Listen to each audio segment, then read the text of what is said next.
Hello, everybody, and welcome to the Game of the Week. As tonight we come to you from Aliso Niguel as the Mission Viejo Diablos take on the Aliso Niguel Wolverines. Hello, everybody. I'm Paul Higgins. Joined next to me is Bill Cunardy, and welcome to this edition of the Game of the Week.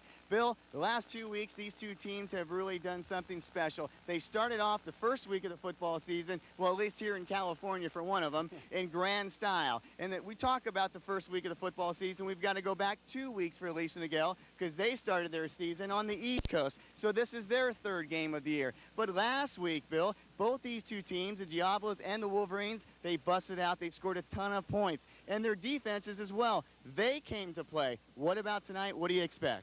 Well, 52 and 49, those are big numbers, but people tend to look at those numbers and not so much what they did on defense. And they both had great nights on defense. These teams are obviously more evenly matched than the opponents they had last week. Mission Viejo coming off a season that's not typical for that school. I'm sure Bill Denny and his crew excited to get started with that 49-0 win. Joe Wood and his crew coming back from Ohio to a big victory last week. But for both of these teams, they have to kind of think of maybe this as the season opener in terms of tough competition. This is going to be a fun game to watch. And this is the first time that these two teams have met on the varsity level, so there's a certain amount of bragging rights taking place tonight. But the Diablos come over here a little bit. I was out by my car when they got off the bus, a little quiet, a little reserved. They had their game faces on. Special teams. I know Bobby will talk about special teams tonight, but last week, Aliso Niguel, great job on special teams, as well as Mission Viejo. Well, it makes the difference in a close game, no question about that. And I think if your special teams can get you great field position or the ball at some critical time in the game, those are the group of guys that you can count on to really turn the tide. Both teams are well coached, and that's an area where coaching really does show up, special teams play. Well, great atmosphere for football, always here at Aliso Niguel High School. The wind is blowing now, but as the sun totally sets, the wind will stop, and we'll be ready to go. When we come back, we'll be joined by Bobby Stout, and then have the kickoff as the Mission Viejo Diablos take on the Aliso Niguel Wolverines on this edition of the Game of the Week.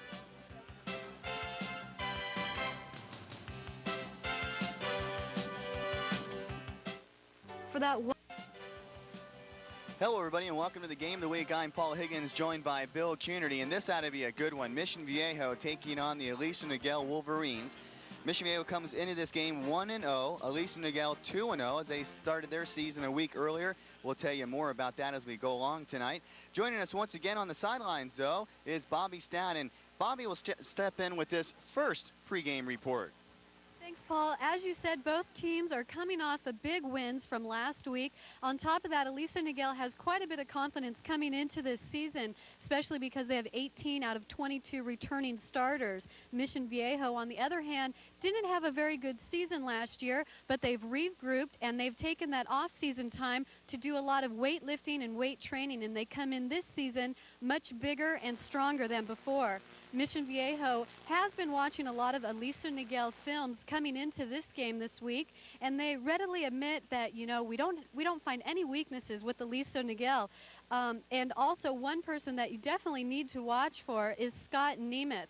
On the other hand, though, Mission Viejo's number 8, Brock Amos, has played with Nemeth in the past back in junior All-American football, and also Mission Viejo's offensive line coach has coached Nemeth previously. So Mission Viejo is very familiar with their opponent. They come into this game with their eyes open. They also have quite a bit of confidence coming off of last week's game with that big win against Santa Ana.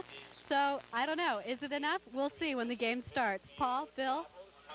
Well, thank you, Bobby, and that's right. Is it going to be enough for these two teams tonight? One interesting note. Trent Purley is out with an injury, so Scott Nemeth will move to running back, and Wes Thomas will start at quarterback. We'll have more right after this.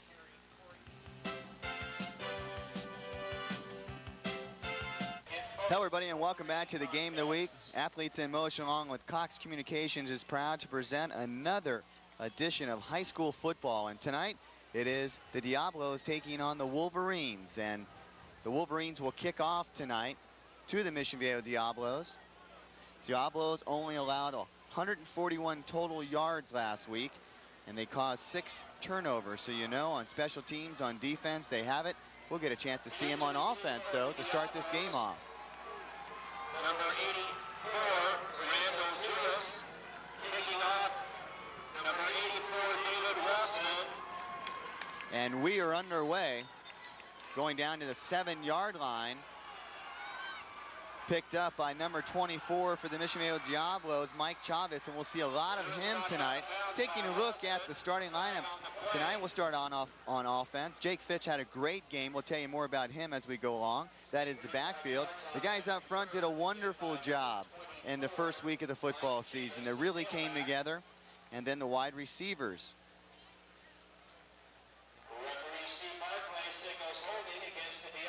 And then you see the kickers tonight.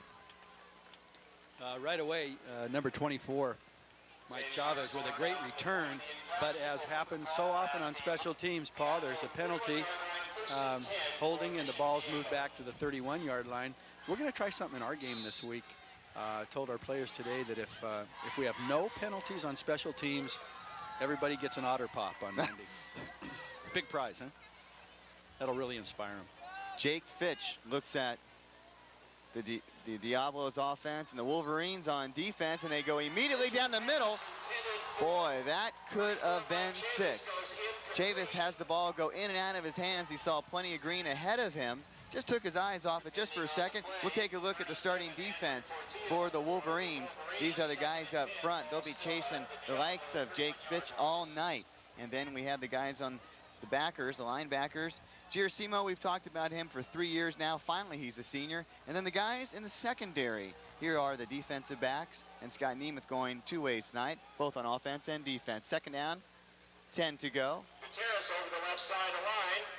Gutierrez gets it. He goes to the 34-yard line. So it'll be third down and a bunch for a first. You're going to see him go back to Chavis again on that. They're in a trips formation for these last 2 plays. And they sent 3 vertical routes, and that's difficult to cover. The safety's got to pick one of those guys, and the quarterback then has to pick which one of those 3 vertical routes gets open. And I'm sure you'll see that again. Bill Denny excited about this football team, and his coaching staff of Kerry Crabb, Jim Amthor, Jim Cruikshank, Chuck Drinkworth, Steve Jenniser, Mike Hoffman, and John Wieman. Fitch looks at a third down and 8 for the Diablos. He drops back, rolls to his right. Everybody's covered. They throw short, and it will not be enough for a first down. And so it'll be fourth down, and they'll bring the punting unit on. And so the Wolverines will get their first opportunity in offense if everything goes well with them. You know what's really neat? See this name down here, coaching for Mission Viejo, Steve Jenniser. Steve has been a part of youth football in South Orange County for a long, long time. Just a wonderful guy, and Bill Denny, I'm sure, excited to have him on the staff this year. The butterflies are flowing right now for Aliso Niguel. Here they go. They blocked the punt. Special teams, Rich Lewis. And he picks up the ball inside the 20-yard line down to the 19. So it'll be first down and 10. And I started to say the butterflies are going right now because a new quarterback will be coming into the game. Wes Thomas will quarterback. Paul, what did you say at the start of the broadcast about special teams? What a great way to start this game for Aliso Niguel, to block a punt and give your offense the ball on the 19-yard line. Woo. Well, here they go. I talked to Joe Wood moments before the game, and he told me that Scott Nemeth was going to start at running back, but it looks as though he will be the quarterback. So they've switched it up yet one more time. In the backfield for Aliso Niguel will be number 24, Nick Giarsimo, also listed as a linebacker. So we'll see what they have, what tricks they have up their sleeve. John Hefty wide to the left. Got Andrew Mashburn at the bottom. Man in motion was. Well, here you go, Wes Thomas. There we go. Wes Thomas is usually a wide receiver. So they did have the take on Nemeth gets the ball. He scored 2 touchdowns last week. Penalty flag on the play. And we'll take a look at the starting lineups right now with the Aliso Niguel Wolverines. And you see Wes Thomas, Scott Nemeth. That's the combination we just showed you on the field. And here is the lineman up front. Boy, do they have a tough job tonight. You see the tight ends. I'm sure they'll get some company tonight as well. And then the wide receivers, we were just talking about these guys. Andrew Mashburn is one of them. Probably one of the guys with the best hands on the team. You see the kickers. Bill, interesting formation to start off. I'll tell you what, disguising the fact that Scott Nemeth was going to be a running back, they brought the quarterback, Wes Thomas, from a slot position. It looked like he was going in motion, walked right in behind the center, took the snap, and it looked like Scott was in shotgun formation. So now you see Thomas coming up to be the quarterback, and you see Scott Nemeth at tailback. taking the place of the injured Trent Purley. We sure wish him well. But you go from a 205-pound Trent Purley to a 210-pound Scott Nemeth, and you sure don't lose much in terms. Those are two great athletes, and see if the Wolverines can kind of use this to their advantage. Well, they give it to Gerasimo on the counter. And talking about Wes Thomas, he's a junior wide receiver, a transfer from Sunny Hills High School, who the Wolverines consider to be one of the finest pure athletes on the team. He's got a great arm, but can he guide this Wolverine offense down the field in a varsity situation? We'll find out right now. It is 2nd down and 20, ball on the 29-yard line, just underway here with 9:43 to go in the first quarter. Nemeth gets the carry, and I started to say last week, Bill, as quarterback, he scored 2 touchdowns as he ran it in from 5 yards out, also ran it in from 4 yards out. Do you think that came into the decision tonight with Trent Purley out of the game? I think Joe Wood probably looked around and said, hey, who's the best athlete on our football team? And he's got so many good athletes, John Hefty and Gerasimo and all these guys. But Scott Nemeth is really a tremendously gifted athlete, and he could play any position, really. So, yeah, he said, let's put Thomas at quarterback, and we'll put the big gun back there at running back, and we'll try and control the ball that way. We'll see if he's got an arm right now. Rolls out to the right. He tucks it underneath his arm, gets up the field for a couple of yards, but it will not be long, not be enough for a first down, so they'll have to come in and kick a field goal. You know what's interesting about this, too, and I don't know how far this goes back. My guess is probably about 7 or 8 years after talking to both these guys, but Ryan Herbon, the center, has only been snapping to Scott Nemeth, I think, since they were about 9 or 10 years old. So this might be the first time he's snapped to another quarterback. It's going to be a long kick as number 24 gets set, Gerasimo. Now he's got, pardon me, David Waltzman. There we go. Out of the hold of David Waltzman, number 84. Oh, he ripped this one. And the kick is up. It's good. It's 3-0. The Wolverines take advantage of the turnover. They strike first. We'll be back with more right after this.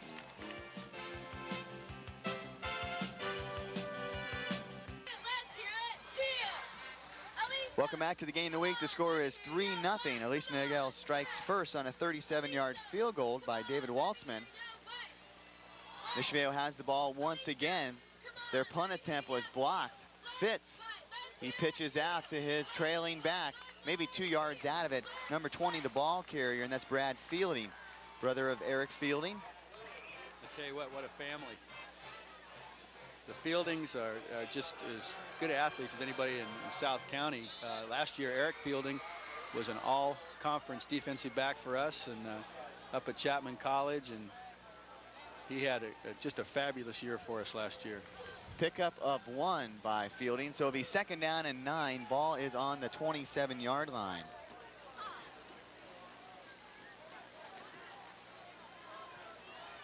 .842 to go in the first. Fitz is going to pass it. Short pass out on the far side. It will be 3rd down and 4 yards to go for a first. In the flat that time, number 24, and that's I think that's Mike Chavis again. Mike with excellent hands, and he's a big target too. And I think this is the biggest of the Fielding brothers. The youngest one is the biggest. He's 6 feet tall and about 185 pounds. Good size. 3rd down and 4 to go. Ball is on the 32 as the Aliso Niguel band cranks it up right in front of us here at Wolverine High School Football Stadium. I can't see the field for the tubas. That's right. We are peeking through the tubas. 3rd down. They run the inside reverse. They get the first down, so the Diablos pick up the first down for them. Get out to the 40-yard line, Bill. Good play. Jake Fitch with a nice fake after the handoff, too. We check in with Bobby Stow for her first report during the game. Bobby checks in with this report. Thanks, Paul. I wanted to let you know I spoke with Coach Joe Wood from Aliso Niguel before tonight's game, and one thing he said that he's been noticing in the past 2 weeks that they've been playing is that offensively they've been getting in the end zone a lot. Defensively, they've been having consistent performances. And also another thing he mentioned was their special teams, that each week they seem to be getting better and better, as we saw earlier with that blocked punt. Back to you.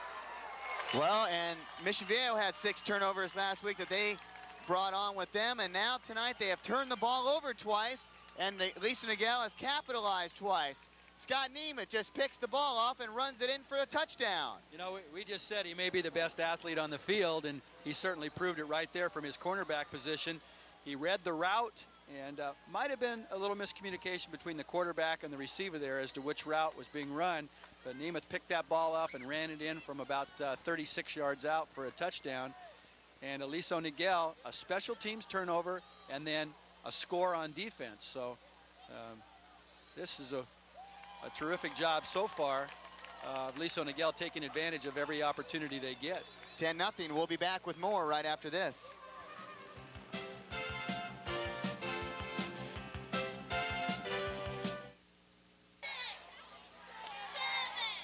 Hello, everybody, and welcome back to the game of the week.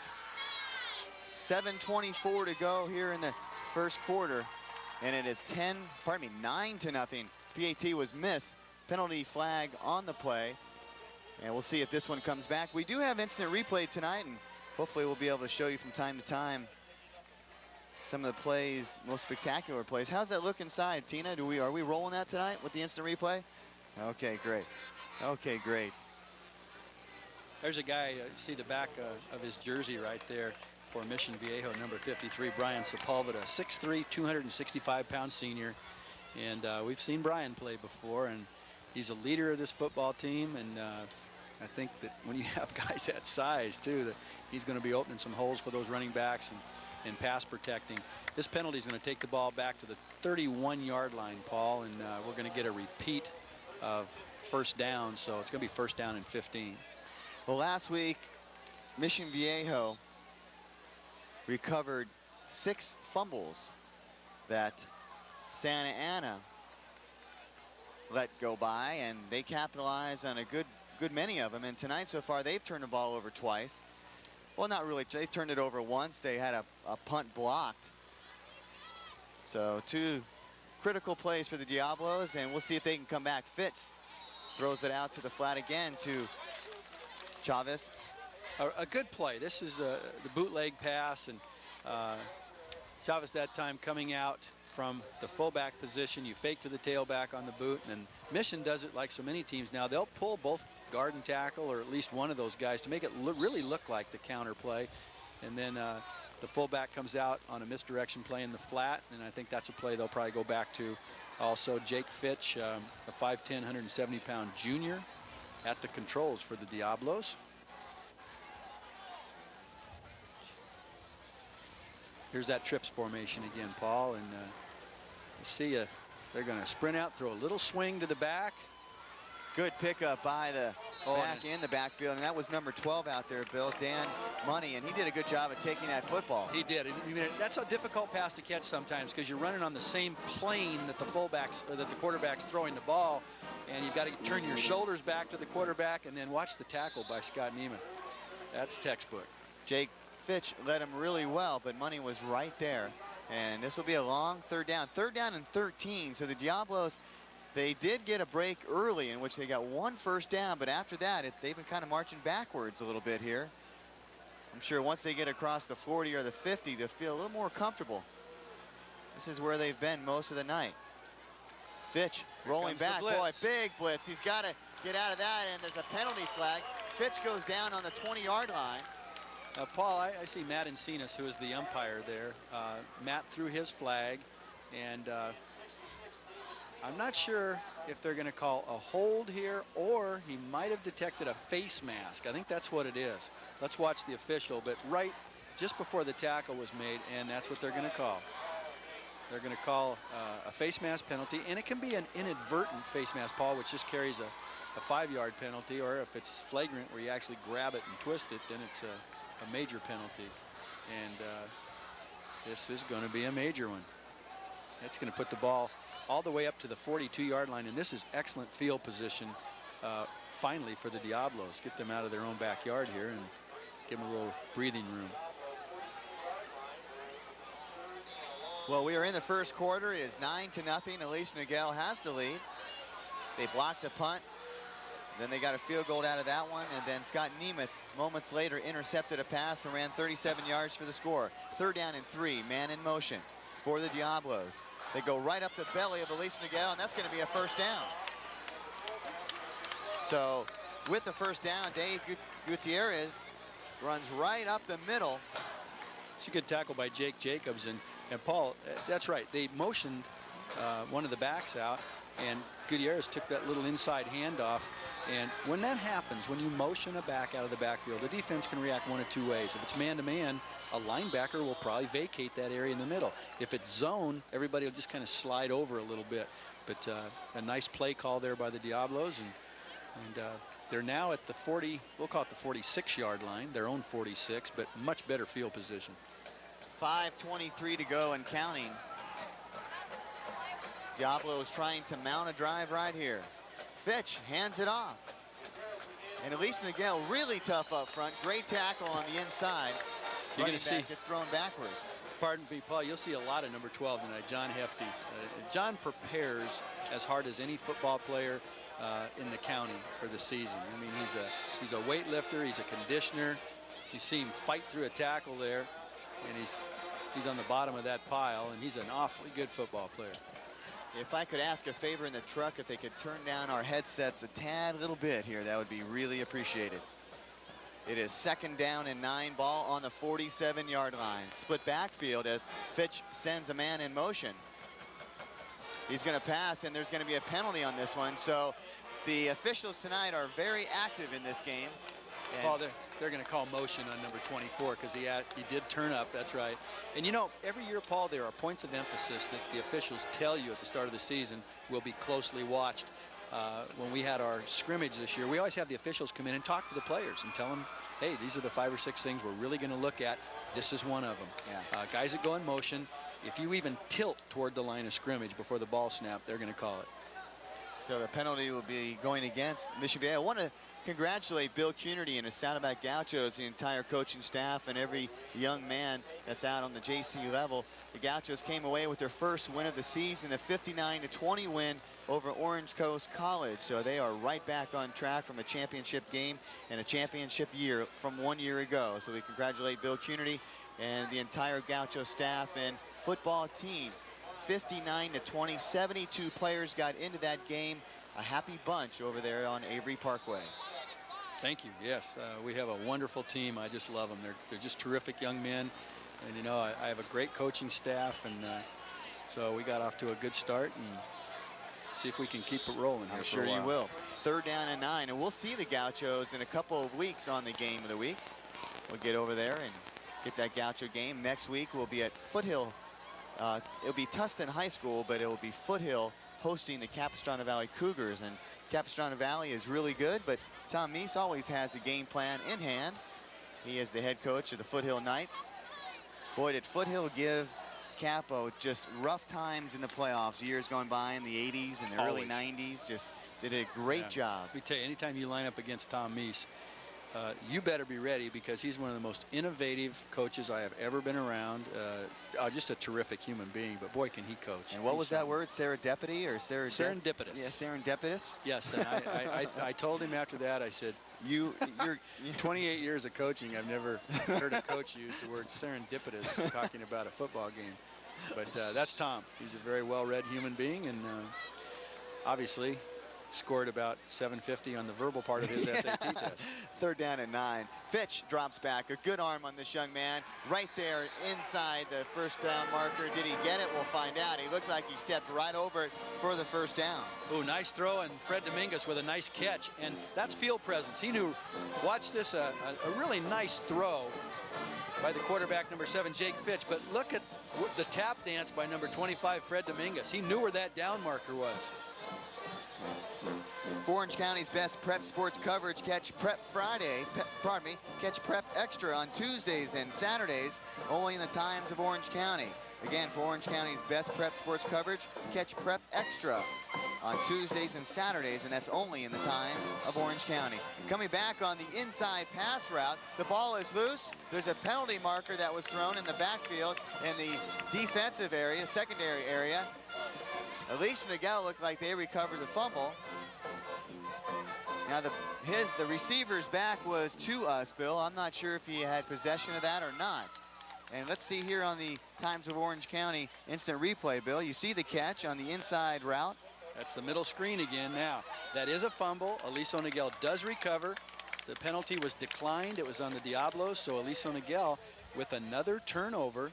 They have a block punt, an interception return, and now a fumble recovery. But I tell you what, Mission Viejo really set that play up nicely, and I think that's probably Kerry Crabb up there, one of my former players, and a guy I'm really proud of, and he's running that offense, and that was a terrific-looking middle screen. You'll see him come back to that play for sure. If you're Wes Thomas, you're pretty happy right now. This is the first game that you started on the varsity level with Aliso Niguel as a varsity quarterback, and your team's up 9-0. The ball is dropped. Scramble for it, and I think Thomas might have jumped on that and got it back. You know something very interesting there? If you could watch that closely, you would see that Scott Nemeth was calling the audibles and the checks from his tailback position, which takes a little bit of pressure off Wes. You say, you know, this is kind of a maybe a little bit of a stopgap measure right now, but hey, jump in there, Wes, and take charge. But Scott's been doing this for 4 years, so see if he does it again. He'll look at the defense and perhaps call the checks, and then Wes will take the snap and let it go from there. Mashburn in motion. They're going to hand it off in the backfield, trying to get up on that left side. And the Ballpark Pizza team, well, they're happy tonight to bring you the athletes of the game. Ballpark Pizza team is a family sports themed pizza parlor that has great food and atmosphere, plus great people that care about you. Come on in today for great food and fun at Ballpark Pizza team. I hope you can hear me because I can't hear myself. It is very loud where we're sitting. We've got the band. We gotta just go 2 rows and we'll be in the stand. There we go. You know, high compliment to this youngster Wes Thomas to be put in this position too. They think highly of him as an athlete, and there he is on the sprint out pass. 3rd down and 9. Nemeth goes up for it, but he can't, pardon me, not Nemeth, it was number 1, Singleton. He goes up for it, can't come down with it. So it will be 4th down and 9. Aliso Niguel will punt it away. That was a good 3-level sideline route. They had a guy at about 8 yards, a guy at 14 yards, and a guy back at 20 yards. And we call that a 3-level route, and it gives the quarterback some nice choices on the sideline. So the Mission Viejo Diablos will get another whack at it here in the first quarter. 2:54 to go in the first quarter. 9-0. 4th down and 9. You know, I'm looking back there, and I keep thinking that's too tall to be a fielding. But, oh, what a kick. Taken on the 16-yard line. Good tackle made by number 20 for Aliso Niguel. Alex Mucha comes up and makes a great play. Wonderful open field tackle by Alex. That was a nice, just a great kick too, and a terrific open field tackle. Watch this. Fred Dominguez Here with the comes ball. Dominguez. Now watch Alex come off the corner here. Oh, that's a beauty. That's a great open field tackle. And a nice return by Dominguez also. Gives them field position at the 26-yard line, Paul.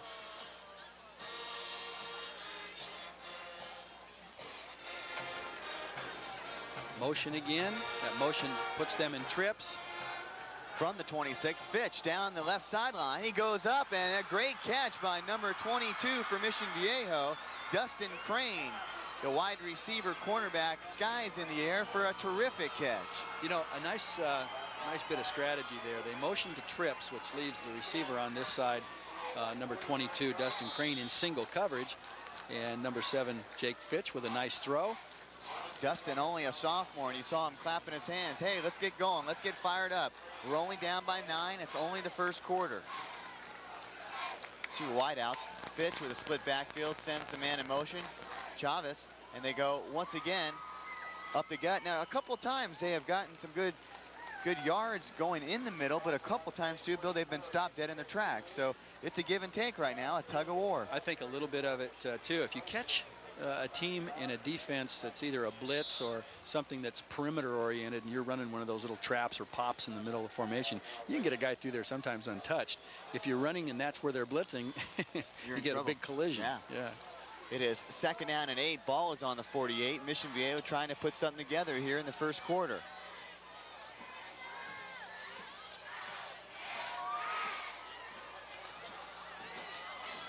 Good. Fielding on the counter play. Boy, look at this. Fielding down to the 30. He's off on the races. He could go all the way. Knocked out of bounds inside the 10-yard line. What a great run by Mr. Fielding. You know, I can tell he's a fielding just watching the way he runs. He's a very tenacious guy. He has good speed. And once he broke those tackles at the line of scrimmage, then he made a couple moves here on the sideline to break a tackle, and then he was knocked out of bounds, and they're spotting the ball at, we'll call it the 7-yard line. He tiptoed down the sidelines for 20 extra yards. And if you've ever tried to do that, if you've ever gotten on any type of balance beam or just walked across a curb, you imagine running down the sidelines trying to stay in bounds. 2 wideouts to the right. They send a man in motion. First down, 7 to go for the strike. They have a man open. Touchdown, Diablos.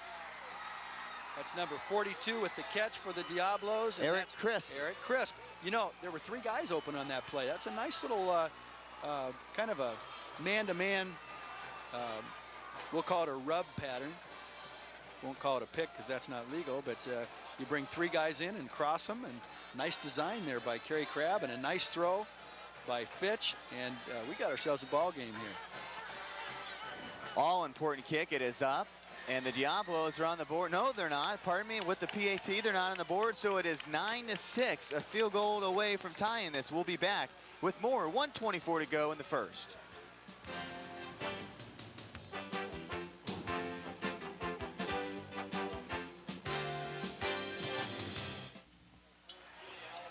Welcome back to the game of the week. 1:16 to go in the first quarter, and we have a great game going. 2 PATs miss. It's 9-6, Aliso Niguel. So, boy, the Diablos really came back, and you really have to give a lot of credit to Fitch at quarterback. Brad Fielding, what a great job he did. Instrumental in that drive.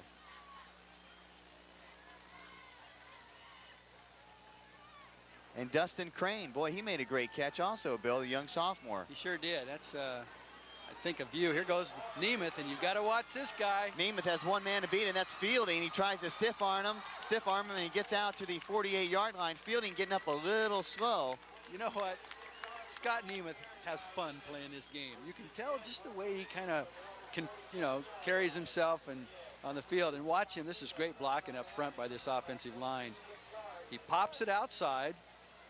And once he gets here, he runs off of the block of his wide receiver. You'll see Fielding, number 20, come into the picture. Here's a little straight arm, too. So, and you know what? Fielding might have whacked his shoulder on Nemeth's hip as he tackled him there. Penalty marker on the play. And score is 9-6 right now. Bobby Stout getting ready to check in. She's been on the sidelines all night. And give credit to Rick Hullinger with a block on that last play for Nemeth. Number 6 did a good job downfield. Great crowd on hand. Both sides of the stands filled to capacity. First down and 15 to go. Ball on the 43 with 1:07 left in the first. Special halftime report tonight. An interview with Steve Burt with the Wolverine Football Club, and also Paul Del Pizzo will check in live in the studio with some highlights. A couple interviews with these 2 coaches, Bill Denny and Joe Wood. And we'll check in with Bobby at 48 seconds to go in this first quarter. Thanks, Paul. One thing I wanted to mention is about Mission Viejo's attitude. They really come into this year with a much better attitude, especially because of the losses they had last year. Matter of fact, during the two-a-days this season, they were no kids missed any of the days. Only 2 kids missed 1 day due to strep throat, but other than that, every single player was there every day for 2 days, and those 2 kids that did miss were back the very next day. So they know that there's a price to pay. They have to be at practice, they have to be at weight training, and they have to keep their attitudes up. And even though Aliso Niguel got a head start with 9-0, they came back and got that touchdown. Back to you. And you talk about those two-a-days, and that's got to be a real trying time of the year. For one, you think about your buddies at the beach. You think about, your other friends, at their part-time job. And here you are, two-a-days in the middle of a beautiful summer in Southern California. You have to sacrifice, but you know what? In the long run, as these guys will find out, it definitely pays off. And the bond is there. It's set. You got buddies for life. So we always say it's hard to surrender when you're playing with your friends like this, and everybody pays the price. It's hard to do. It's not easy. Counterplay to the left, and this will be the last play of the first quarter. What a great first quarter it was. 9-6. The Wolverines have the lead. Can they hold on? We'll find out. We'll have more right after this.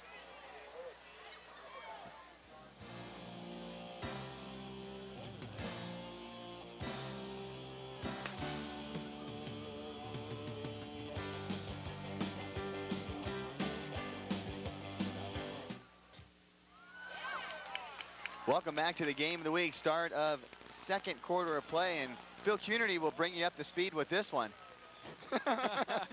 throw the ball your way. That's right. We just had a punt that looked like it was going to be down, but the ball was never brought to a complete stop, and then it did roll into the end zone. So a touchback, the ball comes out to the 20, but nice coverage by the Aliso Niguel special teams. Okay.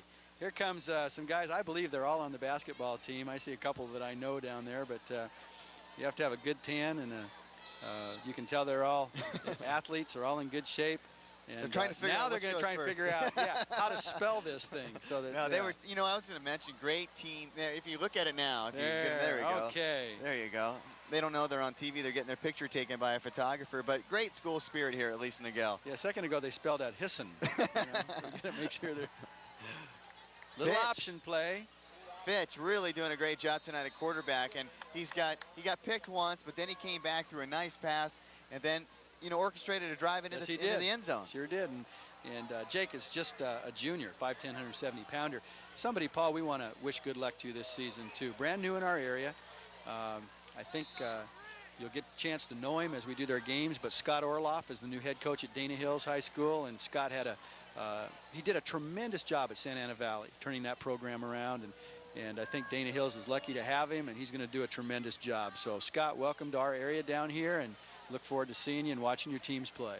2nd down and 8. Pass incomplete.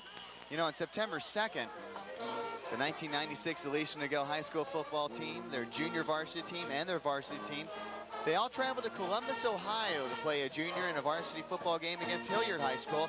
Now they are a perennial high school Division I powerhouse in Central Ohio. Well, the Wolverines, they were able to utilize the Woody Hayes athletic facility for their practices. They received a tour of the facility. They met 2 members of the Ohio State players, and they were even permitted to use the Buckeye practice team and practice area and weight room. And their facility, their entire facility was opened up to Aliso Niguel, so they had a great time. They mentioned, pretty nice. They went back in the Canton Hall of Fame back there, Pro Football Hall of Fame. They had a great time. 75 players, coaches, and parents went along.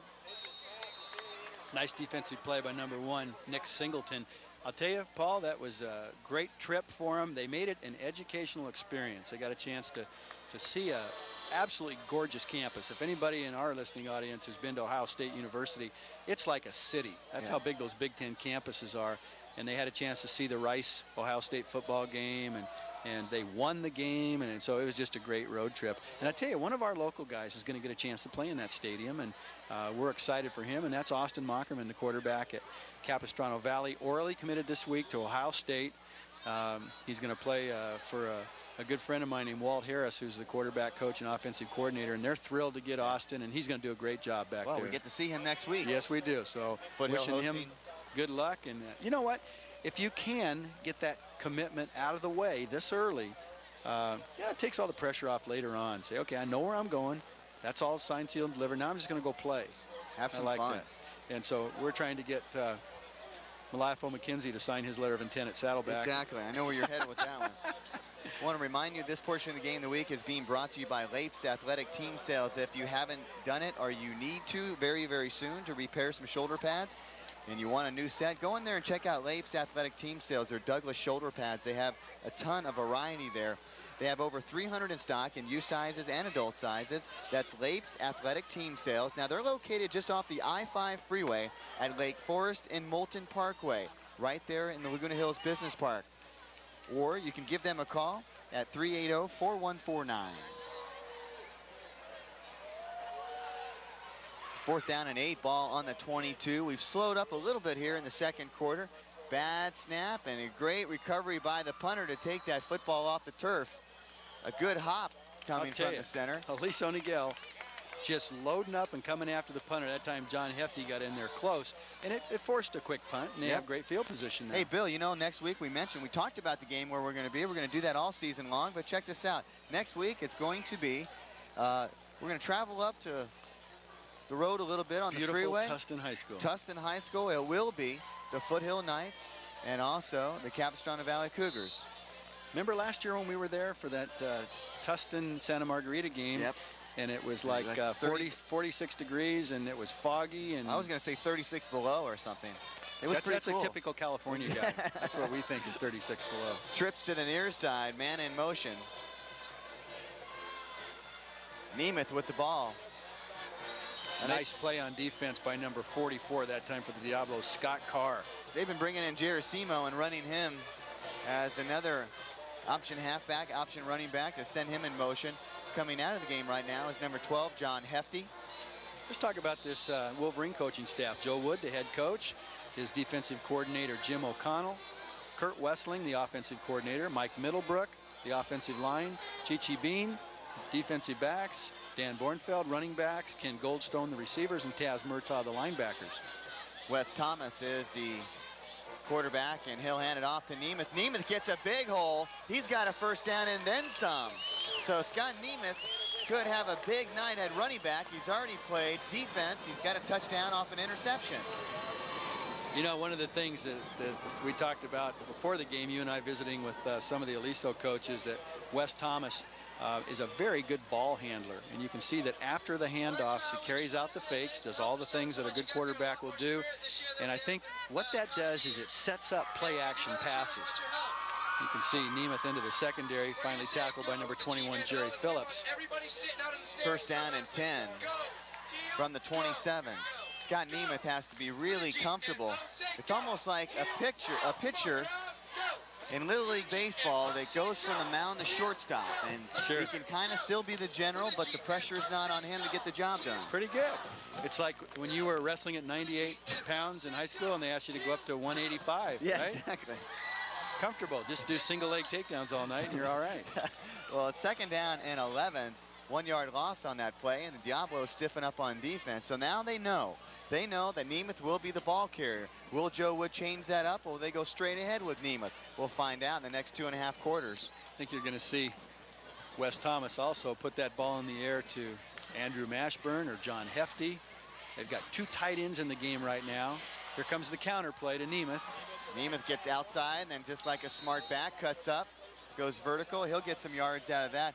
And Bill, you made mention of it about the hands with Wes Thomas. And you have to go back to what his normal position is as a wide receiver. That sure helps out his spot at quarterback with those great quick hands.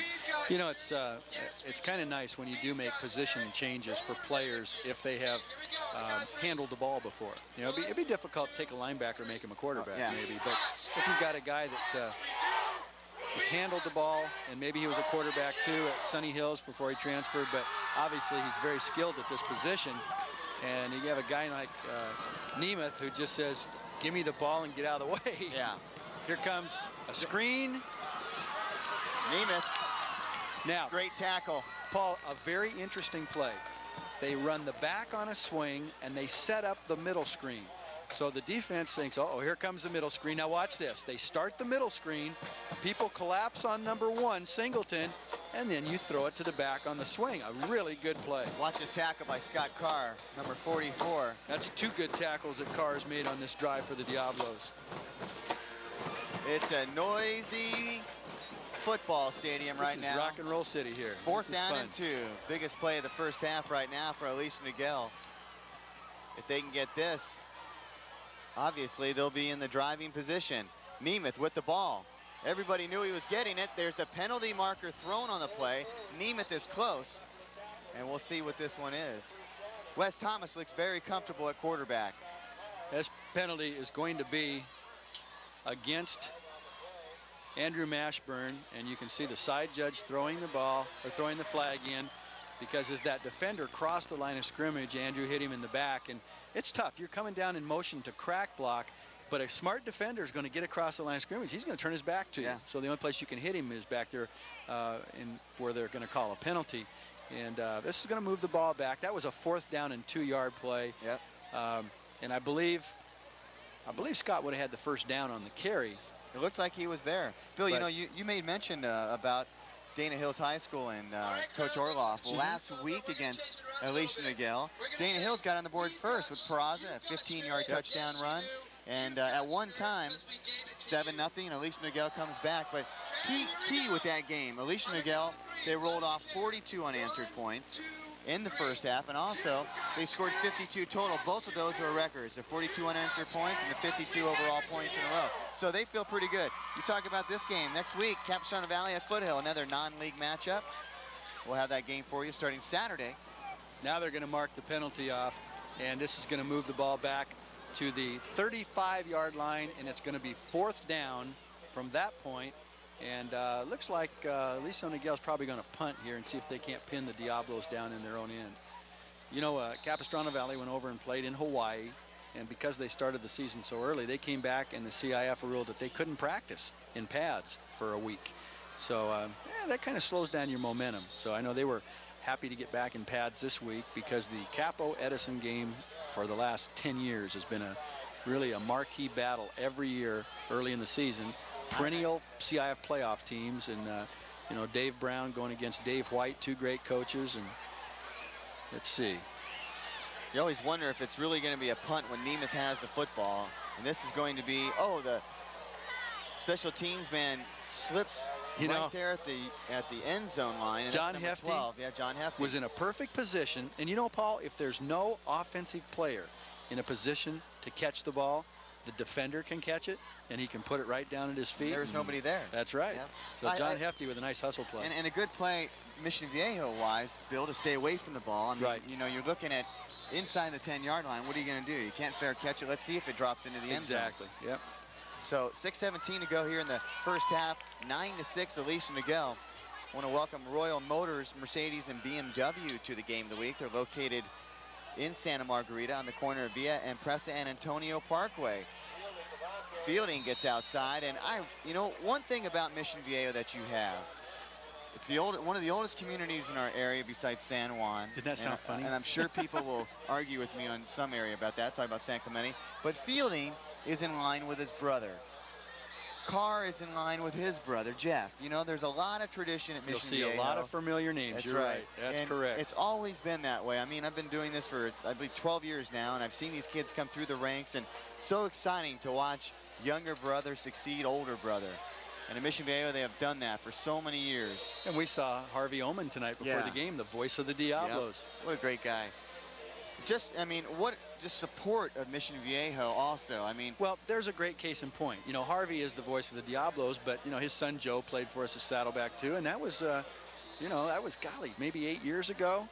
Or 18 years ago. Maybe, and I'm looking around here, and I see those same families that supported Mission football for all those years still come and watch this new crop of kids, and I think that's terrific. No doubt about it. 9-6 after this play. We'll step aside for a station ID here on Channel 3. You're watching the game of the week. Send a man in motion. Fitch is the quarterback. What a good job he's done. They do the pitch. Fielding has the ball. And we will be back with more right after this.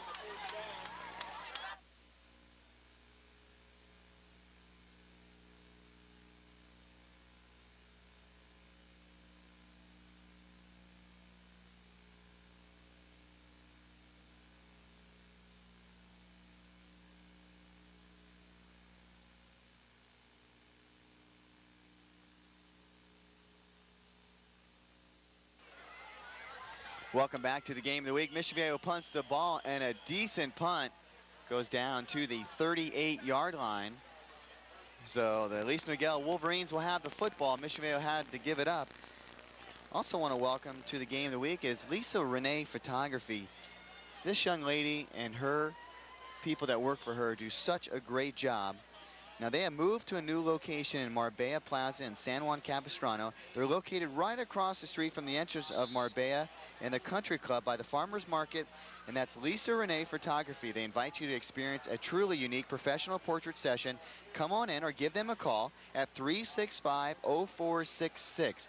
I can't give a more positive word about Lisa Renee Photography. They do a wonderful job. Trips to the right. Aliso Niguel with the football. And they give it to Nemeth. I'm sure we're going to be saying this a lot more tonight, Bill, as he'll try to rack up the yards. I'm not sure if he'll get 356 like Billy Newman did last week. And what a great performance by both backs with Santa Margarita and Trabuco Hills. Lewis had a great game, I believe, 257 yards, somewhere in there. Unbelievable. Yeah. Both young men. And again, you don't do that by yourself. The No. offensive lines for both teams blocked well, and I think you're going to see those guys put up some big numbers this year, along with Mike Jones from Laguna Hills and Julio Peraza from Dana Hills. A lot of good running backs in this area. Santa Margarita down at St. Augustine in San Diego tonight. Trips to the right. Thomas rolls. He's got plenty of time, and he drops it in for a first down.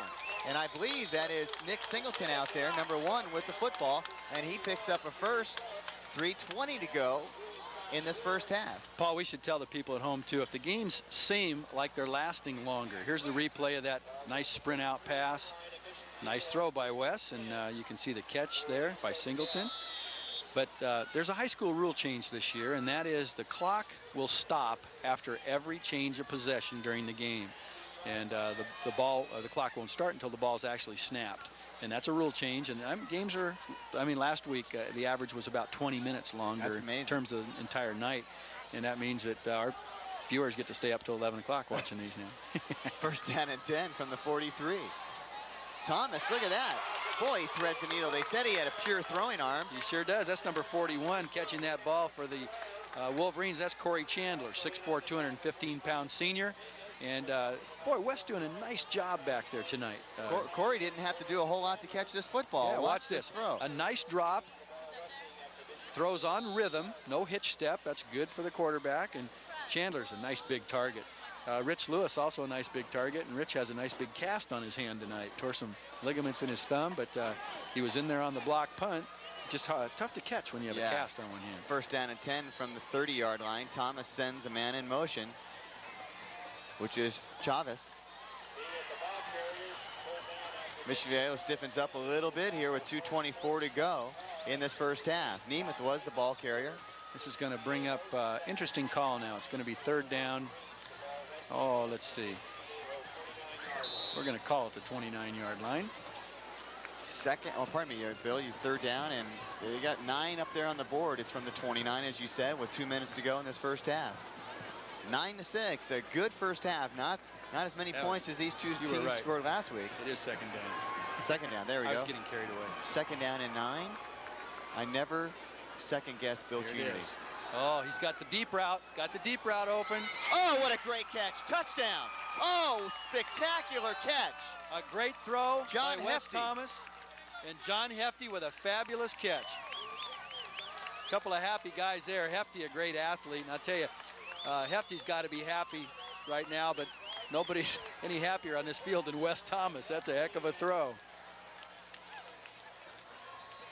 Wes Thomas to John Hefty for a 29-yard touchdown. And they go for the extra point.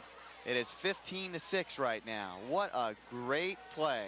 David Waltzman, the kicker this time, who hammered a 38-yard field goal the first time the Wolverines had the ball. Snap. The kick is really clean, and it's up. It is good. So it is now 16-6. Aliso Niguel with 1:43 to go in this first half. We'll have more right after this. Take a look at this catch.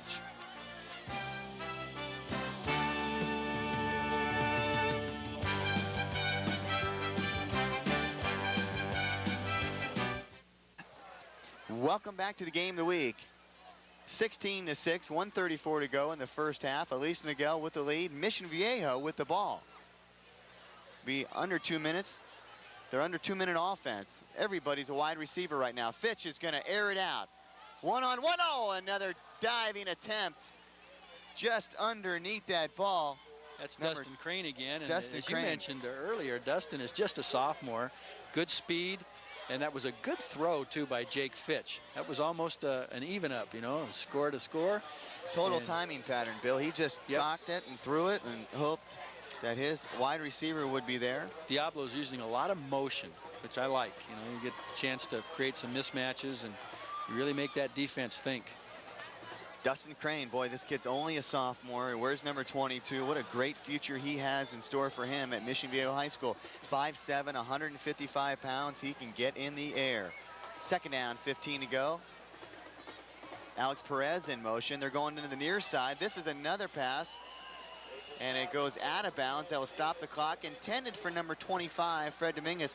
And at halftime, Bobby Stout's going to have a special interview with Steve Burt, Aliso Niguel.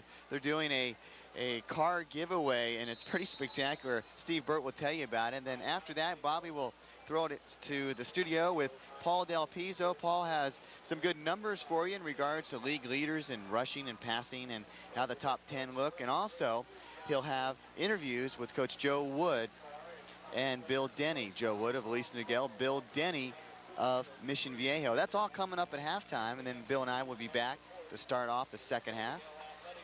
As this one rests at 16-6, a 10-point edge right now by Aliso Niguel. And 101 points scored last week between these two teams. Truly spectacular. What a way to get off the season for both of them. Of course, it was the second week of the season for Aliso Niguel, but you look at the points they scored and the things they did on special teams. What a great job by Joe Wood's team. These guys have been playing together for 3 years, seniors now. You know, Paul, what happens early in the season, and I think Mission Viejo is a great example of this, and also Aliso Niguel. Those first few games are a pretty good indication of how hard you've worked in the summertime.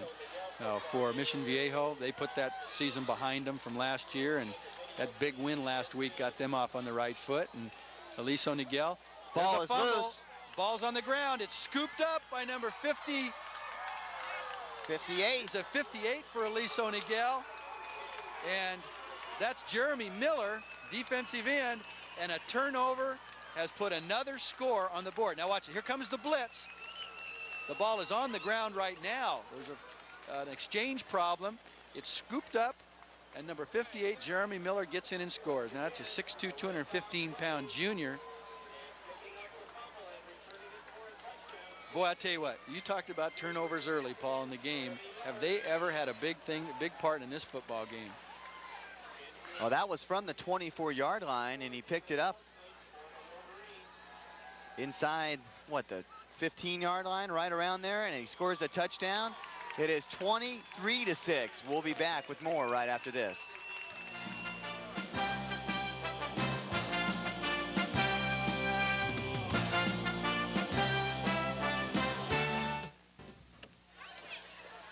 You can't get a ticket to this one right now. Aliso Niguel with the lead, 23-6, with 1:19 to go here in the first half. You got to credit the great blitz of Aliso Niguel with that turnover just moments ago. Recovered fumble, a 16-yard touchdown. You know, it was a result of that double plug blitz in the middle of the formation, and it does definitely create a blocking problem for the offense, and of course the center exchange. Center's thinking, hey, I've got to block one of these guys, and that creates the center exchange problem, and all of a sudden you have a turnover and then a touchdown. Jeremy Miller with the touchdown. Great special teams coverage by the Wolverines. Chavez, the ball carrier, and Mission Viejo will get yet another strike out of it. 1:10 to go in this first half.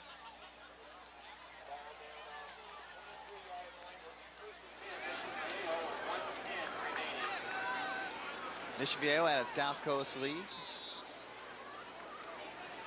Fitch was 7 out of 10 last week for 123 yards and a touchdown.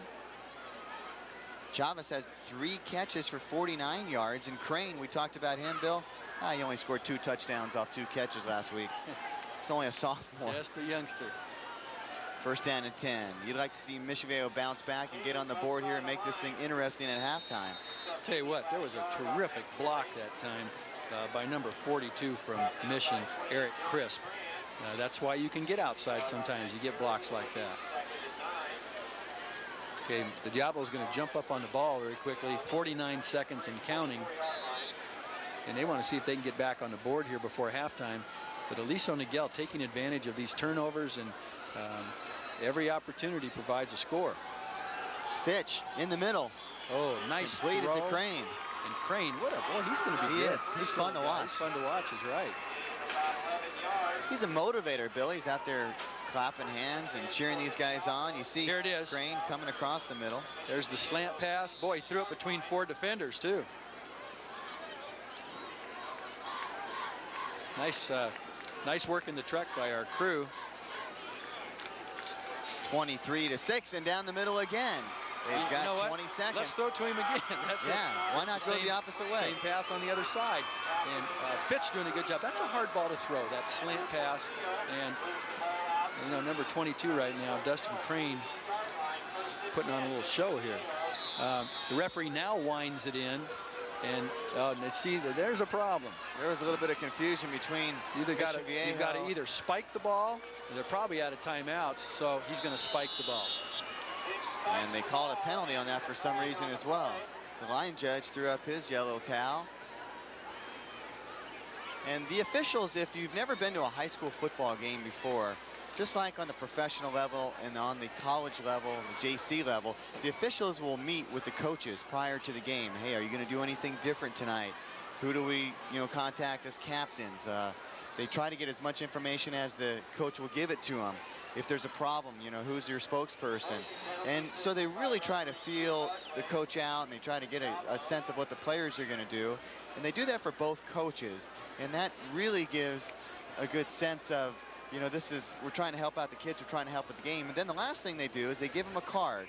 It says, Coach, on that card, you let us know what you think of what we did. And tonight's official said, that's got my home phone number on it. Feel free to give me a call because I want to know. And I think that's great.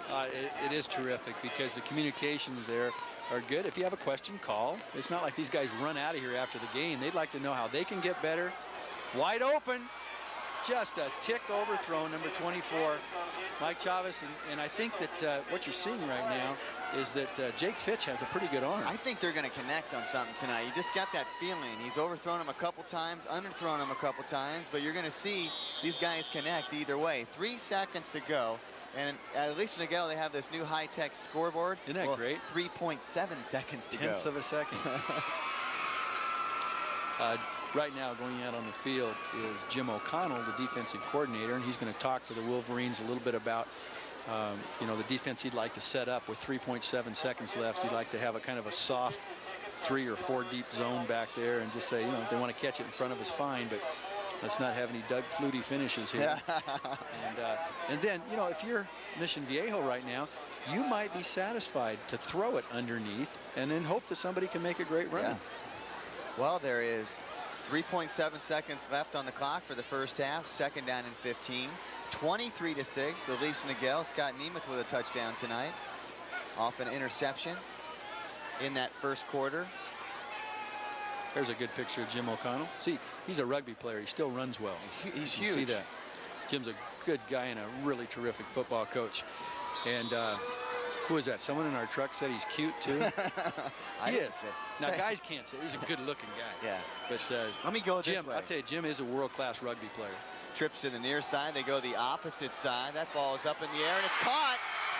Now, take a guess. No time That's left right. on the clock. You let that ball be completed, but I'll tell you what, that sends a message for the second half because Dustin Crane made another catch. Yep.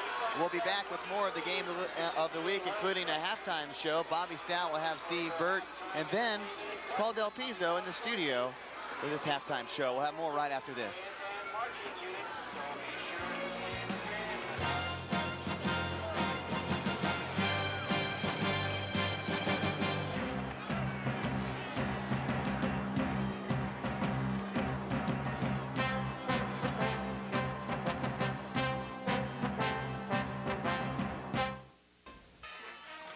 Hello, everybody, and welcome back to the game of the week. The score at halftime is 23-6, and it's the Aliso Niguel Wolverines with the lead. You see that car right there? Well, the Wolverines are trying to raise money, and that car is going to be given to someone very, very lucky. Bobby Stout has Steve Burt with more on the Wolverine fundraising efforts with this beautiful Mustang.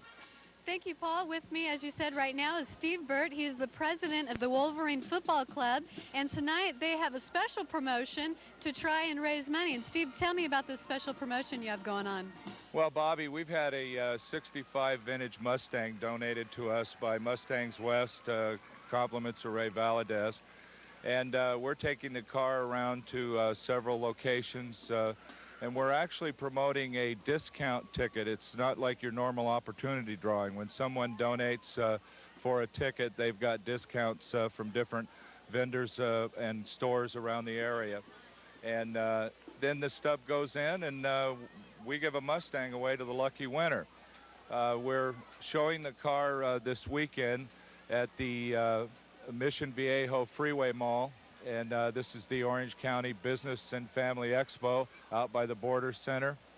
And then the following week, we're going to be right here in Laguna Niguel, across the way at a vacant lot. We're having the Laguna Niguel Community Expo, and we're going to be joined in both places by our guest and our host, which is the local Cadillac and Buick people that have brought us the GMC you see in the back there. And Alan has been working with us to help us with this whole program. We're looking forward to an exciting thing. Cheerleaders are going to be with our football players and parents, and we're going to be selling tickets like crazy, and we hope that we can raise enough money to sponsor our special training program for our students, STS, which is our educational program that our football players are involved in year-round. Well, great. Now, is this just the only car you're giving away? Yeah, the Mustang's the only thing we're raffling here, but we've got some things on schedule that we're going to do after the first of the year, and we'll kind of keep you posted. All right. Well, thanks a lot for joining us, Steve. And if you want to help out the Wolverine football program, please come down to Aliso Niguel and put your bid in to win this Mustang here behind us. Back to you, Paul, Bill. Oh, never mind. All right, thanks a lot. And the vintage Mustang, the 1965 Ford Mustang, you see the graphic there and tells you all about it. And also standing by in our studio back in San Juan is Paul Del Pizzo. And Paul's got a great halftime report. And Paul checks in with this report tonight. Hey, thanks a lot, Bobby, and welcome everybody to week number 2 of the high school football season right here on the Game of the Week. I'm Paul Del Pizzo, and in just a few moments, we're going to catch up with Aliso Niguel's head football coach, Joe Wood, and Mission Viejo's head coach, Bill Denny, and talk to them about what they think about tonight's game. But right now, let's take a look at the stat board and find out who last week's leaders were in their respective categories. Starting it off with the top 5 rushers in the county. Billy Newman from Santa Margarita. You saw him right here on the Game of the Week against Trabuco Hills, racking up 353 yards on 33 carries, breaking the old Santa Margarita record set by Josh Ireland in 1991. 29 carries at 279 yards. I think that record's going to stand for some time as Santa Margarita has its hopes set on Billy Newman. Turning to passing, San Clemente's strong arm, Chris Hayward, threw for 324 yards as he connected 31 out of 50 times for a TD and 2 INTs. As did San Clemente's Hayward lead all passers, so did Greg Lang from San Clemente as he connected with Hayward 14 times, leading the league with 158 yards, a TD, and an 11.3 average. Let's turn now to the standings as we look at the South Coast League. Mater Dei, Mission, and Capo Valley, all with victories. San Clemente, Dana Hills, and Trabuco still looking for that first one. In the Seaview League, everybody having a good night last week except Woodbridge, as there's a 5-way tie for first place. Taking a look at the Pacific Coast League, another 50-50 split as Laguna Hills, Estancia, and Aliso Niguel all at 1-0. Turning now to the JC Gridiron, Saddleback College alone atop of the Mission Conference with a 1-0 record. Looking at Orange County's top 10, Mater Dei holds on to the #1 spot as the Monarchs shut out Santa Ana Valley. Capo Valley hasn't played in 2 weeks but hold the #2 spot firmly. Servite, the Friars hope Greg Sierra can play on Friday. And El Toro, the Chargers offense was impressive against San Clemente. They stay at #4. Los Alamitos jumped from 8 to #5 as the Griffins dominated Cypress in their opener, and Laguna Hills goes up a notch as Mike Jones scored 4 TDs against Sonora. Edison falls a notch as the Chargers face Capo Valley on Friday, and Esperanza, the biggest drop, goes from #5 to #8 as the Aztecs must regroup after a loss to Servite. Kennedy at #9, the Irish turn back Savannah in their opener, and the Vaqueros of Irvine face 3rd-ranked Servite next. Well, there you have the stats, standings, and rankings from throughout the county. But right now, let's focus our attention on the conversation I had this week with Joe Wood and Bill Denny. I think this football team has set some goals to be a league champion, to be a CIF champion. And in order to do that, you have to take every opponent week in, week out, and be extremely serious about it. You can't stumble. If you do, there's too many good football teams out there. And Mission Viejo had a disappointing season last year. They're very aware of it. They're going to do everything they can to change, obviously, that situation. And right now, it looks like they've started doing it with a nice win last week over Santa Ana. Well, they have a lot of offense, so they are quite a bit to prepare for, and their defense is excellent. They fly all around the field. So we've got our hands full this week in preparation for the Wolverines. Well, basically, we told our team to just concentrate on themselves. You know, there's little things that we still need to work on to improve. And, you know, that's the key to any team being successful is really look at yourself and the things that you're doing and keep working hard and improve from week to week. I think, again, it's going to go back to not making the big mistake ourselves because we know that they're all experienced. They have a lot of seniors, and they've been playing together for quite a while. So we know they're not going to make the mistake. We just don't want to go out there and make the mistake and give them the game. Well, if we stay healthy and our kids continue to perform week in, week out, then I think we're going to be right up there with the top teams. I noticed today we were rated 4th in Division 8, and I see us if we're solid, stay healthy, we'll be in that top 5 group. If we can continue winning, I think that we are going to be a definite contender. I know that right now we wouldn't be favored at all to even make the playoffs, but if this group starts getting a few wins under their belt, I think they're going to roll. Well, as you can see, both coaches have a lot of respect for one another, and for good reason. Mission Viejo 1-0 has already surpassed their entire win total from the last season. Aliso Niguel 1-0, also looking like a tough team this year. Well, that's going to do it for me for now, but I'll be back next week with more scores, stats, highlights, and statistics from around the league. Until then, sit back, relax, and enjoy the second half of the game. I'm Paul Del Pizzo. We'll see you next time. Hello, everybody, and welcome back to the Game of the Week. I want to thank Paul Del Pizzo and also Bobby Stout for the halftime show, and a special thanks to Steve Burt, the president of the Wolverine Football Club. Thanks for taking time out and spending some time with us to tell us about that car. Wish I could get that car. Maybe we have to go down and buy a ticket. Well, it is 23-6, and we are getting ready to start the second half. And there's been 3 turnovers by the Mission Viejo Diablos, in which 16 points have been scored by Aliso Niguel. So will Aliso Niguel have another opportunity to capitalize on a turnover, or will Mission Viejo shut them down on those turnovers and basically stop forcing the ball over, or stop turning over themselves? We'll find out. 23-6 now, and Bill, Mission Viejo had such a strong showing last week. Aliso Niguel, the last couple of weeks, their first 2 weeks of the season has been good. They're 2-0.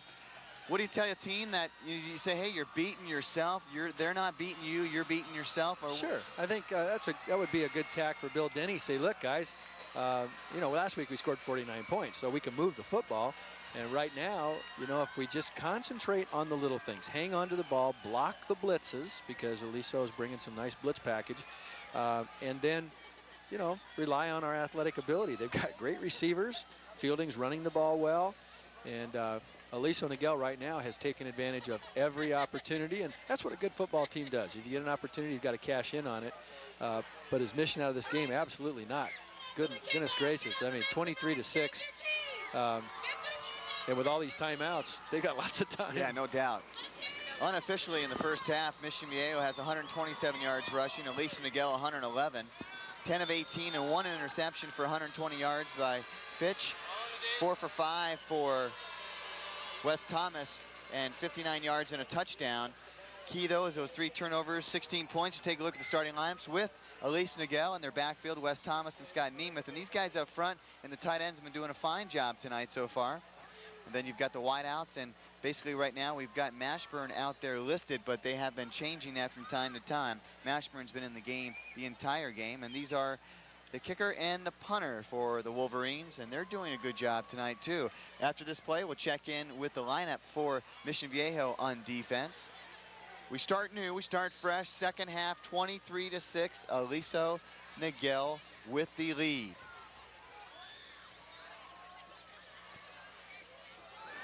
I formation with that big tailback, and a mix-up in the backfield. Nemeth almost runs over Thomas. Mission Viejo with a big defense with a loss on the play. We'll show you that defense with Mission Viejo. They're fired up, Paul, right now. I'll tell you, good halftime speech probably by Bill Denny. We'll go to their offense. We'll show you their offense. Fitch, Chavez, and Gutierrez in the backfield. The guys up front on the line that have been doing the blocking, doing a fine job tonight as well. And then the wideouts, and this young man, they got Dustin Crane out there who's doing a good job. Now let's look at the offense. We'll get those defensive guys in there for you. Loss of 2 on the play, 2nd down and 12. A five-man front for the Diablos right now to come in to stop that running game. Thomas has the ball. Great play fake. He drops it. Loss on the play down to the 5-yard line, and also a flag on the play. So we are a little bit ajar with Aliso Niguel on offense right now. I think there's going to be a holding call on Aliso Niguel. Let's see what the referee says. And obviously, yes, a block below the waist. Okay, but that was kind of compounded by the fact that West dropped the ball. So the Diablos obviously declined this penalty, Paul, and that's going to be back on the 4-yard line. And there is the Diablos defense, and we get it for you as they mark off this penalty. Aliso Niguel goes backwards, but hey, these guys are pretty happy right now, trying to make something happen for their offense. And kind of momentum shift they wanted. Yep. Yeah. Phil, want to make mention of one young lady that we wished a happy birthday to last week, your daughter Shannon, who turned 17. She's also a cheerleader with Aliso Niguel, and this week we want to wish her well. She had 2 knee surgeries, we'll say, in the off season, and tonight I think she might have bent up that knee once again, and she is sidelined right now. Want to wish her much luck. Fumble and picked up by Mission Viejo. There's a turnover the Diablos were looking for. Brian Sepulveda picked up that ball. Paul, I'll tell you, it was a great play. Wes Thomas on the quarterback sneak, and he was going away from where the defensive line was set up, and just had the ball stripped. Watch, look at this. Here he comes. Number 44 knocks that ball loose. A nice play on defense by Scott Carr, and there's Big Sepulveda to pick up the ball. Now, I'm missing something here, Paul, because Aliso Niguel still has the football. I'm not sure what they're saying. Well, Scott Nemeth is still out in the field, but he goes both ways, and they're saying right now it is...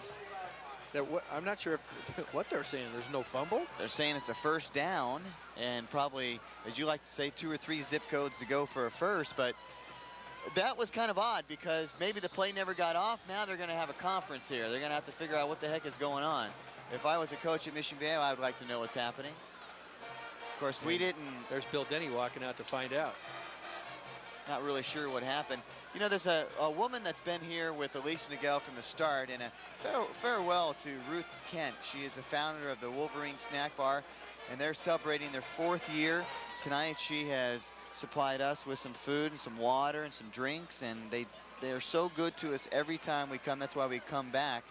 And they also want to thank Amsterdam Coffee for donating coffee in their 2 locations, Laguna Niguel and Dana Point. But Ruth Kent, we're definitely going to miss you, and I hope that someone is on deck to fill the shoes that you have provided for the Wolverine Football Club and Wolverine football in general. That's nice. That's right. Thank you, Ruth. We appreciate it very much. And yeah, maybe now after 4 years of doing this, you deserve a break. Maybe come up in the stands and watch the game and let somebody bring you some hot dogs and coffee and pizza and stuff like that. Well, her son's finally a senior, Brandon Kent, and I'll tell you what, you need more parents out there like that. Now, Bill, I honestly don't know what's going on, and I'm sure maybe Bobby will be able to find out. And if I don't know what's going on, you certainly might have an inkling, but you don't even know what's going on right now. So, well, you put Scott Nemeth at quarterback right now because you want to protect the football, and coming out of your own end zone, you take your salty veteran and put him in there to protect the ball. If you were to assess, I mean, look back, you know, we saw the replay, we saw the fumble recovery. I wrote it down. Brian Sepulveda comes up with the ball. But I wonder what the deal is here. Let's see. My only guess. Was he down? Well, my only guess, Paul, is the play might have been blown dead before it took place. That's probably what it was. You're exactly right. Obviously, that's exactly what happened. Okay, they have the ball now 2nd down and 1. So, boy, this is a bit of good fortune for the Wolverines. Looked like the Diablos had the ball on the turnover. And I can honestly say I didn't see that play totally from beginning to end. I saw the fumble, and boy, that's going to be close. There's a ball on the ground now. And there's a and fumble. It looks like Mission Viejo has it. Let's see. There's the turnover. Well, while we assess that, we'll check in with Bobby Stout as Mission Viejo takes over the ball. Thanks, Paul. If you're wondering what was happening on that play a few moments ago, actually what ended up happening, or what they're calling it on the sidelines, is a double fumble. Originally, Aliso Niguel fumbled it on the 10-yard line. Mission Viejo picked it up, ran it back to the 5-yard line, fumbled it, and Scott Nemeth picked it up. So that's how Aliso Niguel got the ball again for a 1st down and 10 on the 5-yard line. Back to you. Heck of a job down there, Bobby. Thank you very much for that. I'd say thanks, Bobby. That clears up the questions that we had. It's the old double fumble play. Now I see a youngster down there, and keep your fingers crossed. They're all terrific kids. This one's a very, very good football player. Number 41, Corey Chandler, the 6'4", 215-pound tight end. And Corey looked like he got caught in that pile when the fumble got loose. And let's Randy, you see Randy Bauer out there with his back to you on the ground.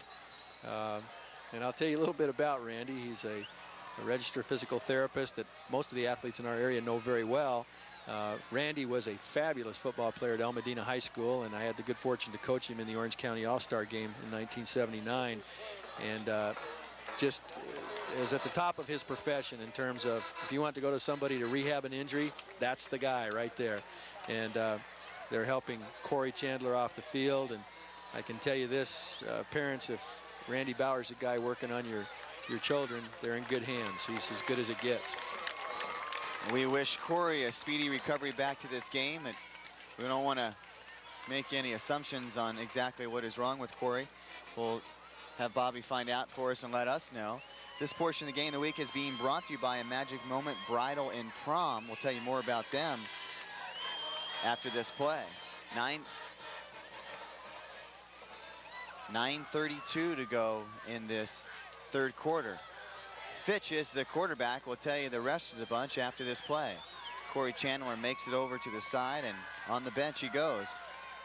Fitch with the handoff. 24, the ball carrier with Mission Viejo, Chavez, and we'll take a look at the starting lineup on offense. You've seen these guys before, and we'll rightfully so show them to you again. Guys up front, the receivers.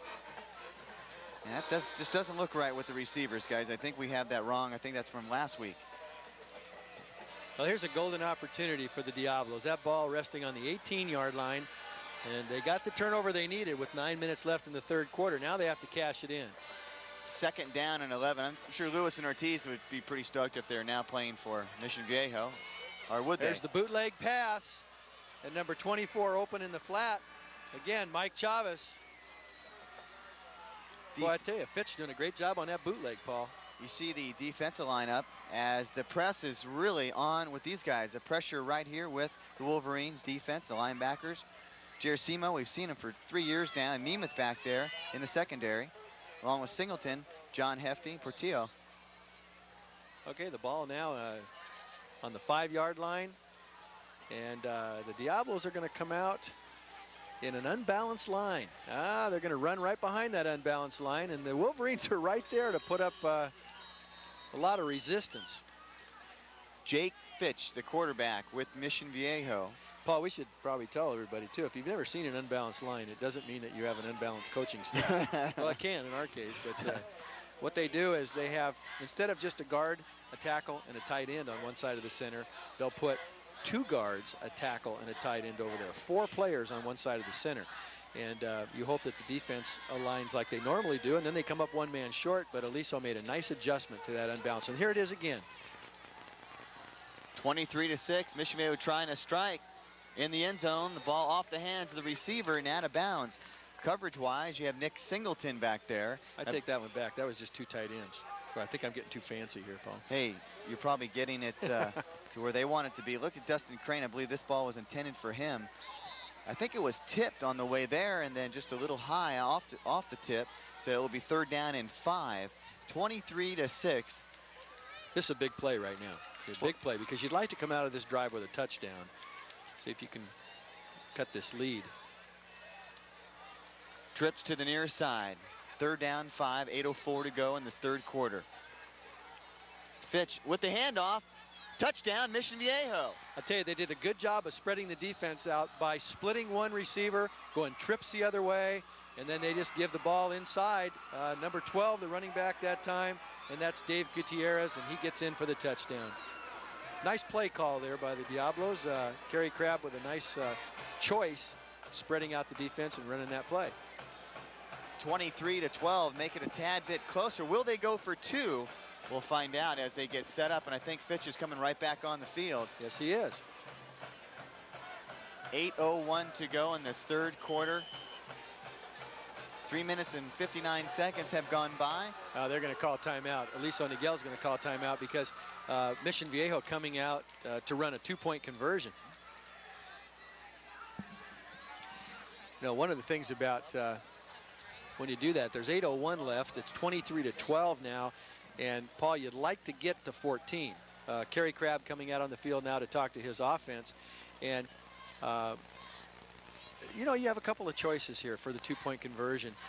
The 3-yard line seems like it's close to the goal line. It isn't. I'll tell you what, 3 yards against a good goal line defense, it's tough to run the ball that far.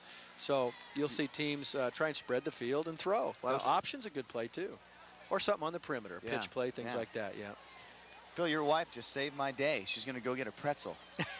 Claudia, thank you very much. I got to thank you. She goes, do you want to? She was whispering to me, and I had to take off my headphones. And you have a big day coming up. I you know. If you want to talk about that, but I'm excited for you. I told Tina Horspool, our director, I said, you know, if I'm there that day, ESPN tried to hire me twice that day to do jobs, and I said yes under prior commitment. I had prior commitment. That's right, Tina. I like that, Tina. If Paul goes to ESPN on the day he's getting married, this could be a short wedding. Okay, a short marriage. That's right. Okay, it's going to be a middle screen. In the end zone, it's picked off. They stop it. John Hefty with a very nice play. John Hefty has made some great plays tonight. There's a penalty marker that was thrown. So we'll stay here with you before we go to the commercial to find out what this is all about. But both teams going off the field, 23-12 as it stands right now. So PATs has been troublesome tonight for both teams. That's the way it stands, 23-12. The flag has been picked up. We'll have more right after this.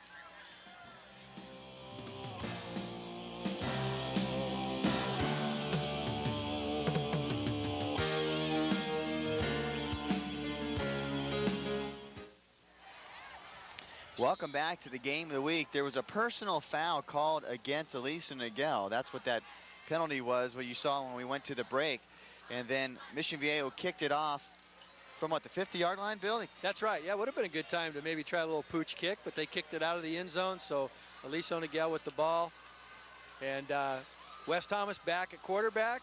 Scott Nemeth back at the tailback position.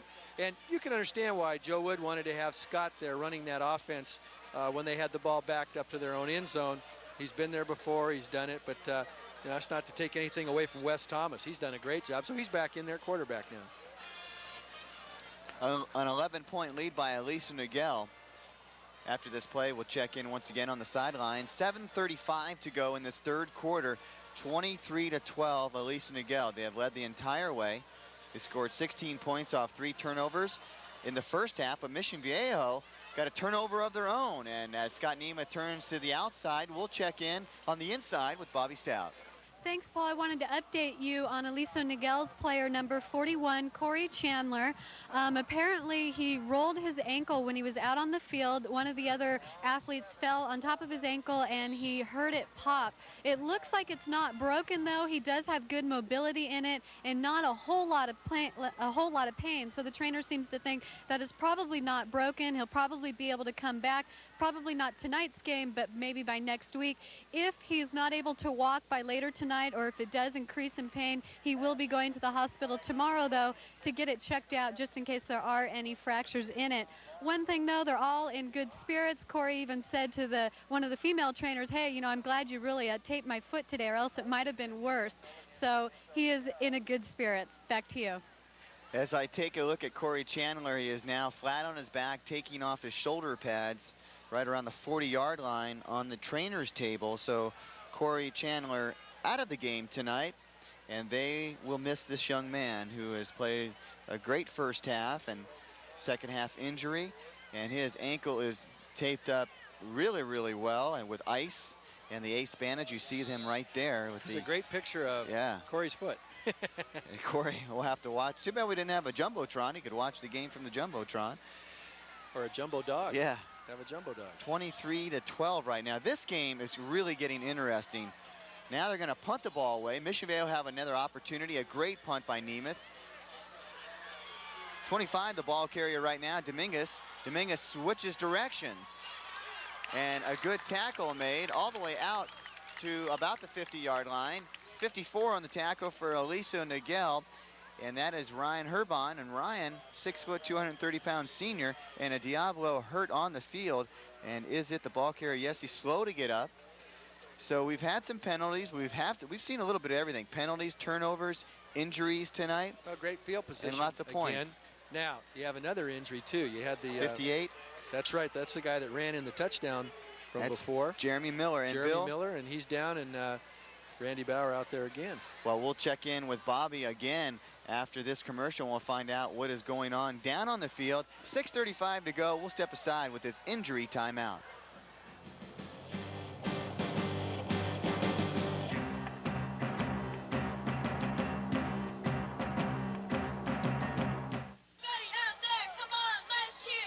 Mission Viejo in the second half starting to put the pressure on Aliso Niguel. The score is 23-12. Momentum shifting towards the Diablos' way. Chavez with a good play just moments ago will be able to show that to you. Fielding the ball carrier. Fielding busts up the middle, and he gets pretty close to a first down. You know, they have done an excellent job with motion and, you know, kind of pulling linebackers out of that defense. But it's really been a nice job of play selection by the Mission coaches, mixing things up. And again, if you can reduce a defense by moving a linebacker with a motion man, you give Fielding a lot of room to run in there. He and Gutierrez, both strong runners. Well, if Ruth Kent is in the snack bar making these pretzels that I'm eating right now, she did a wonderful job. I tell you what, Bill and I are eating our dinner tonight, and they're both these twisted, salty. Here's that deep pattern again, and now he's throwing into triple coverage. So you can go there once too often. If there is a coach out there that has not met Bill Denny, take some time and I mean, even on the, I'm talking on the lower levels. If you're a Pop Warner coach, if you're interested in getting coaching and getting involved in the sport, if you want to have a role model, you might want to talk to Bill Denny, one of the nicest men in the sport and genuine guy. Bobby, I'm sure, will talk about both coaches this in the second half, but Bill Denny, what a just all-out great person, great athletes in his family, and yeah, his son Bill Denny and his son Matt Denny, two great players at Mission, and yeah, that's a genuinely nice man. And I you know what, when we get all these local players at Saddleback, it's so interesting to listen to them talk about their coaches. And you know, one in particular, one of my favorite young men, Todd Kennelly. You got to hear Todd talk about Coach Denny. You know, they talk about him, and it's the same way. All our kids talk about their high school coaches with great respect, and I like that. 3rd down and 9. Fitch in trouble. Nice defensive play by number 37, Andrew Portillo, the defensive back. Bobby checks in once again from the sidelines. Thanks, Paul. Jeremy Miller, number 58, basically he either got hit by another player and he didn't give, or he ran into the other player and the other player didn't give. Basically, the bottom line, he just got the breath knocked out of him, got hit real hard in the chest. The trainer told me that, you know, sometimes early in the season, these guys really don't realize how hard they're going to get hit, so they kind of lay there for a moment to assess the situation. He came off the sidelines, was feeling a little shortness of breath, but no dizziness, no other problems, and about 2 seconds later was saying, okay, I'm ready to go back out again. These two teams like it when Bobby talks. When Bobby talks, they score. A 48-yard field goal that time. Nick Gilliam, and I'll tell you what, he hit that thing it was like a high wedge shot because it was in the air for so long, but it cleared the crossbar. Now, Mission has had 2 possessions and 2 scores in this second half. 23-15. We'll be back with more right after this.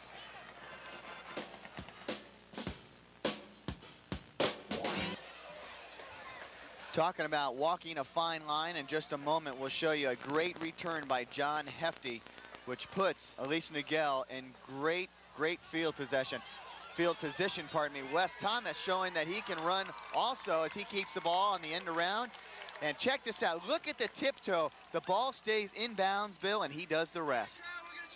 Well, watch this return. He's got some good blocking, but he hits the lane here. And watch this. He cuts back, runs through a couple of tackles.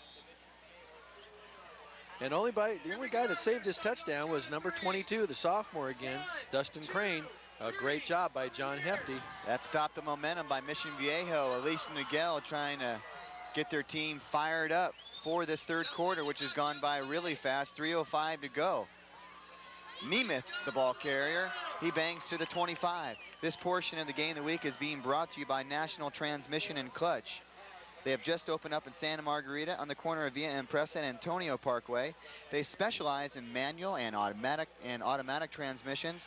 They are authorized for most extended warranties on new and used cars and receive free car rental and towing when you use National Transmission and Clutch. They're in Santa Margarita, and they are open Monday through Saturday. Give them a call, 888-1000.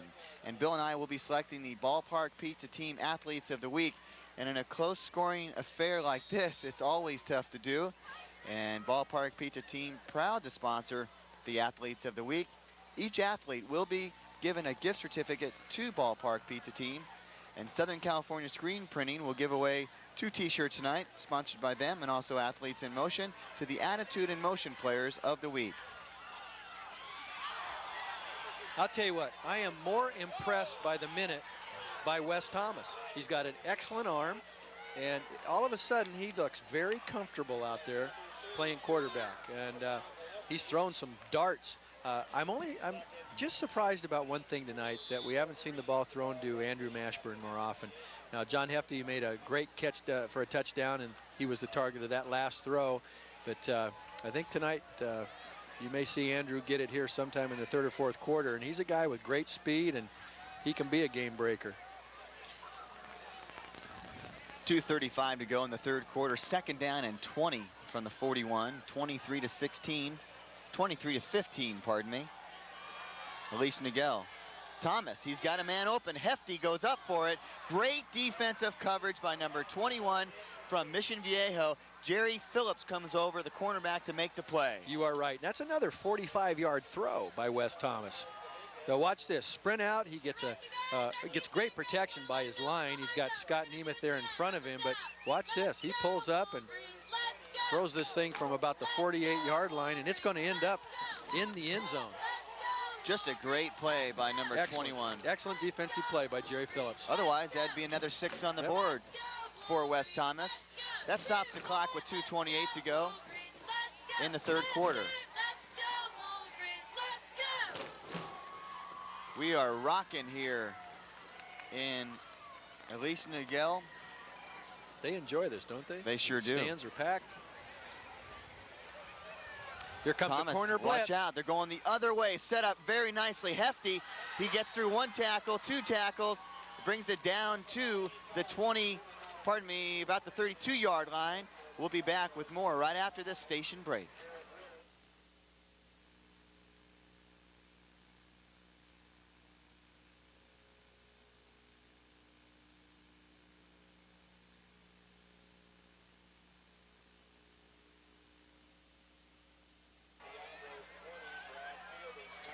Fourth down, 13 to go. This is not a bad time to fake punt. Yeah, I was going to say the same thing. Oh, my goodness, there it is.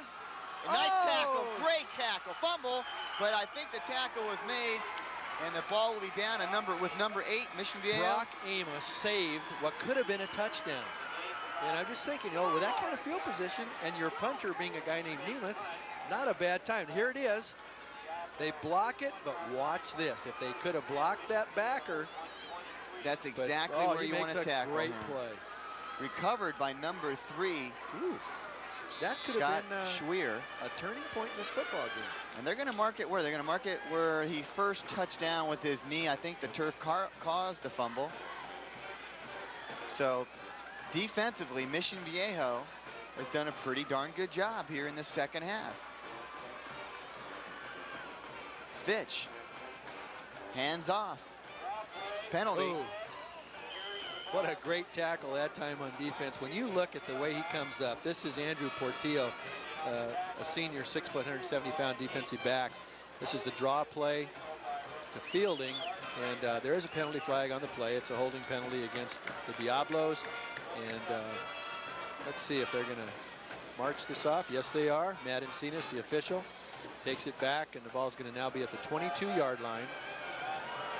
59-20. You know, in a couple of weeks, we'll be right back here with Aliso Niguel, and it will be the El Toro Chargers taking on Aliso Niguel, and that ought to be a great battle also. Put some lights on the scoreboard. Yeah, we'll light them up. I'm sure there's going to be some defensive coaches that are trying to figure out what each team is doing on offense.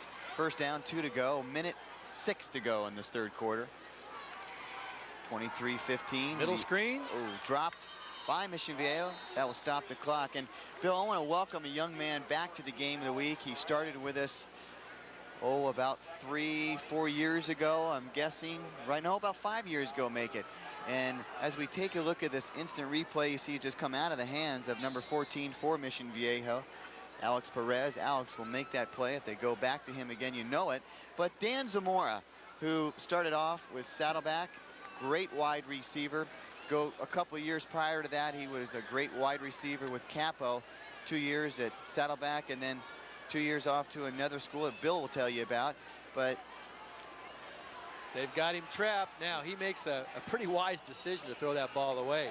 Yeah, Danny got a scholarship after our national championship season in '92, and he went up and finished his college career playing at the University of Nevada, Reno. And now, you know, he's one of my assistant coaches. Definitely. Check this out as Fitch gets out of the way of everybody, and he had a man that he was throwing to, and that was number 44, Scott Carr, but he could not get it to him. But again, Dan, we welcome you to the game of the week. He's being a camera operator tonight. He has aspirations to get in front of the camera, and I told him tonight, I said, Dan, if you want to get in front of the camera, you learn the things that happen behind the camera, and we welcome you, and we hope that you continue with your efforts in school and also your efforts with Saddleback and us also. Nice pass rush last time by number 68, Ryan Valadez, to put some pressure on. Third down, 20. Here's the little slant pass, but flag. Was there a push, or what are they calling this on? Was there a push from behind on the wide receiver? I don't think the wide receiver ever saw the football. Let's see as we come across the middle here. Oh, he did. There was a push. That's a good call, because you cannot make contact with the receiver until the ball has made contact with the receivers. That ball was still in the air, and looked like that time Singleton got his hands on the receiver. And, you know, people up here in their stands are yelling, lousy call. We have this replay thing. It's kind of nice here because we can see that the official made a good call there. They sure did. Why they?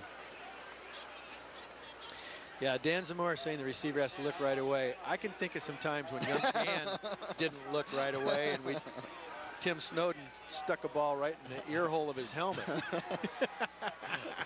It's fun to kid Danny. He's one of my favorites. And his dad's still playing baseball in the adult league. Uh-oh. Fielding. I'll tell you what. Turning up the field. Fielding across the 50 down to the 48. And this one's far from over. There is another. Is there a flag? Did they throw a flag down there? You got it. Out of bounds? I don't know if we have this on replay, but number 22, Dustin Crane. Watch at the top of the screen. Watch at the top. Now he's going to get a block right there from Crane. And let's see what happens as he goes out of bounds. There it is. Yeah, I'm not so sure that I don't know if you can avoid that when you're all tangled up, but we'll see what the official said. Of course, the official is trying first and foremost for the safety of the players. Exactly. And that's maybe what they were calling Paul. that That's an excellent point, that they're going to protect these young players. And if it means a penalty, it's a penalty. But boy, is this a momentum addition? It's because been the Diablos, yeah, they've had the momentum this entire second half. And that puts the ball on the 34-yard line. And the Bill, Diablos, they're a touchdown and a two-point conversion from tying this game. That's all. Bill, I want to really make mention of the quality football now in South Orange County. It really has returned. You look in the top 10, so many top 10 teams rest in South Orange County, and you can kind of feel it happening. I'm going to do a story on the running backs that we have in South Orange County. You look at every school, you know, Capo Valley, the two that we saw last week with Santa Margarita and Trabuco Hills. You've got some running backs here tonight that have done a good job. Great running back at Laguna Hills High School. They're everywhere. I mean, it's going to be exciting to watch these young men through the next, you know, 7-8 weeks in the regular season and see what they can do. Tell you what, we've got a few ourselves. And we got yeah, you do. Mark we got about Reynosa 10. from Dana Hills. Yep. We have Brendan McGraw back, who is just, I'll tell you, there's two guys that can play. They can do everything. They can block, catch, run. 13 seconds. Stuff. Bill, this will be the last play in the third quarter. Ooh. Actually, the Diablos are lucky yep. that actually that ball was tipped, because John Hefty was in a great position to come up and make a play there. Brad Fielding was the intended receiver. With 7 seconds left, this should be the last play of this third quarter. Jeremy Miller with a nice pass rush there. He's been active all night. He and Valadez inside and putting some pressure on the quarterback. And I'm impressed with the secondary play of the Wolverines. They're doing a good job.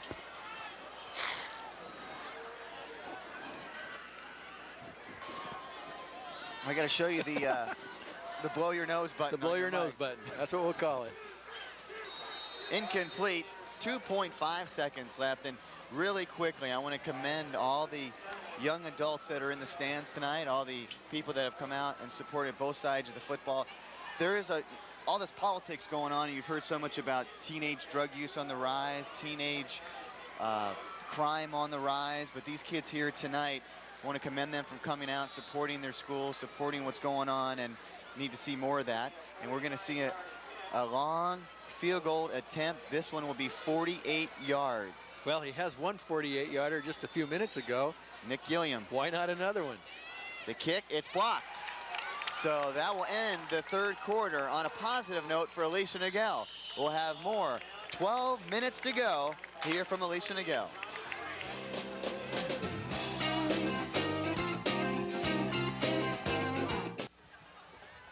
Great contest for you here at Aliso Niguel High School. On the loose is Nemeth. He has one man to beat. I'll tell you, some great blocks at the line of scrimmage.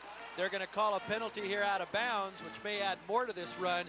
But you know, Paul, sometimes you have to have one guy grab everybody else by the back of their shirts and say, come on, guys. And this Let's is the back they're riding and get the momentum back. Boy, he's good with the straight arm, I'll tell you that. Now they may, I'm not sure what they're going to call. Bill Denny's out there discussing this with the official, but yes, they are. They're going to call unsportsmanlike and add 15 yards onto this. My goodness, that takes you from ugly field position to the penthouse. You're on the 35-yard line and nothing flat. A great run by Scott Nemeth. He's overtaken a quick rest here for a second. And, that was the same area in which they caught Aliso Niguel on the little extra activity. So they return the favor, so they're dead even right now. Each team penalized 15 yards for unsportsmanlike conduct, going out of bounds. So you really have to watch that this year, obviously. First down and 10 from the 35. We are in the fourth quarter. Aliso Niguel with the lead, 23-15. Wes Thomas hands off to number 24 for Aliso Niguel. Nick Girasimo. Let me tell you what, I don't know if there is a stronger football player on this field than this young man. You see Girasimo get the handoff and moving upfield. Hard to tackle from the shoulder pads. This is a guy that loves the weight room. Yeah, you can tell he just runs like a big, strong guy. Girasimo. That's what I tell my running backs. Run like a big, strong guy. He's 6 foot, 230 pounds. That's what I tell Adam Roman, too. Second down. He does, too. Bill, second down, 3 to go. So he got 7 on that first down carry. Why not give it back? Oh, great defensive play by Mission Viejo to come up to make that play. I believe it was number 8, Brock Amos. Boy, he's had some good plays in this second half. You know, he's in the mold of some of the better linebackers that have come out of Mission. Look at him right there. Shoot the gap and come in and make the tackle. And I'll name a couple of great Mission Viejo linebackers. Scott Vondra, who's starting at Arizona State, and Jeff Pease, who was maybe the best we've ever had at Saddleback. 3rd down and 3 if you can check your button on audio in the truck as Nemeth gets loose and all the way down inside the 15-yard line. Holy cow. Another 1st down. He's running like a man possessed. I was just talking to Leo Brennan, the general manager and vice president of Cox Communications, who really supports what's going on in South Orange County and all of Orange County for that matter with Cox. And he goes, Aliso Niguel, they have to get the momentum back here in the 4th quarter, and that's exactly what they're doing. They're giving it to their man, Nemeth, and he's the ball carrier. There's a timeout on the field, so it is 23-15, a good rest by both teams, well deserved. And while we had this opportunity, I want to let you know that Ballpark Pizza Team, well, they're bringing you tonight the Athletes of the Week. They are your local pizza parlor with family fun for everyone. Come visit any one of their 4 locations. If you're in Laguna Niguel, visit Ballpark Pizza Team in the town center and say hello to Laura. Their 2nd location is in South Mission Viejo, off of Crown Valley and Marguerite Parkway. Stop in and say hello to Dave. They're right near Saddleback College. Their 3rd location is in North Mission Viejo, off Los Alisos and Trabuco. And come in there and see the crew, they like to say. And then, of course, their 4th location, Jim Petkin in Rancho Santa Margarita, a great guy, great football player with at Saddleback College at his time. He is the owner of that one. And again, Ballpark Pizza Team proud to sponsor the Athlete of the Week. And forgive me tonight for throwing my words around. Get fired up for high school football as you see Bill Denny go off. Head coach of Mission Viejo. Now this is a character drive for the Wolverines. They were backed up, led by their senior outstanding player, Scott Nemeth, and a penalty and so on. But, the Diablos are staging a great comeback, and now the Wolverines have a little comeback of their own. Nemeth straight up the middle.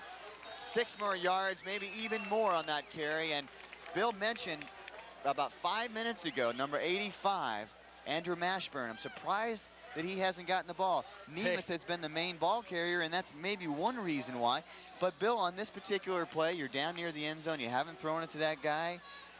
Do you surprise everybody, or is it a surprise if Not the way you're running the ball right now. I think you give it to the big dog right now. You keep giving it to Scott. And back in the game is Corey Chandler. Now, I got to tell you about this after this play. Let's see what happens here. Well, Jerry Phillips is one-on-one with Andrew Mashburn. Nemeth, he's got plenty of room. Touchdown. They may call holding here. They may call a hold. The flag was thrown by the umpire. But here's what I saw just a second ago. You see Rich Lewis come out of the game with a cast on his thumb, and Corey Chandler go into the game limping because he's the guy that sprained his ankle. I'll tell you, these kids want to play so badly that they just, it's like, please don't even steal a minute of my playing time. 53 down on the field for Mission Viejo. That's and Brian Sepulveda. And there's a flag on the play as well. We'll take this time. We'll step aside. We'll be back. 9:01 to go, 23-15.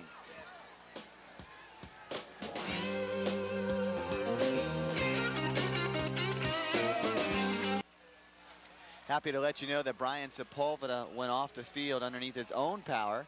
And we'll see if he is going to get back in this game. Bill, 2 plays have been run since we gone to a break, and it is now 4th down and 5. They're calling it with 8:35 to go in the game. How big was that penalty? Scott Nemeth scored, but the penalty was called for a clip, so they brought the ball back to the 20-yard line. So now we have a 3rd down and about, we'll call it 8. 3rd down and 8, and well, I'm not sure by the down marker. 26-yard field goal by Waltzman. The kick is up. Down. Oh, it drills out. It's good. So they get the 3 back. It is 26-15. Diablos have to score twice to get back in this one. We'll have more right after this.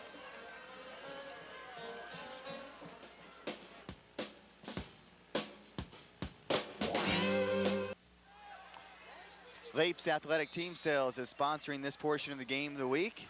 26-15. Mission Viejo has the ball.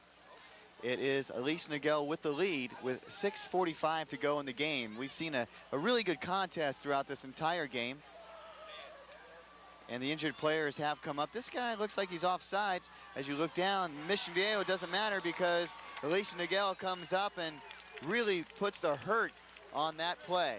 Number 58 that time. We've called his name a lot tonight. Jeremy Miller, along with number 32 coming on the blitz, and that's Wyatt Hayden.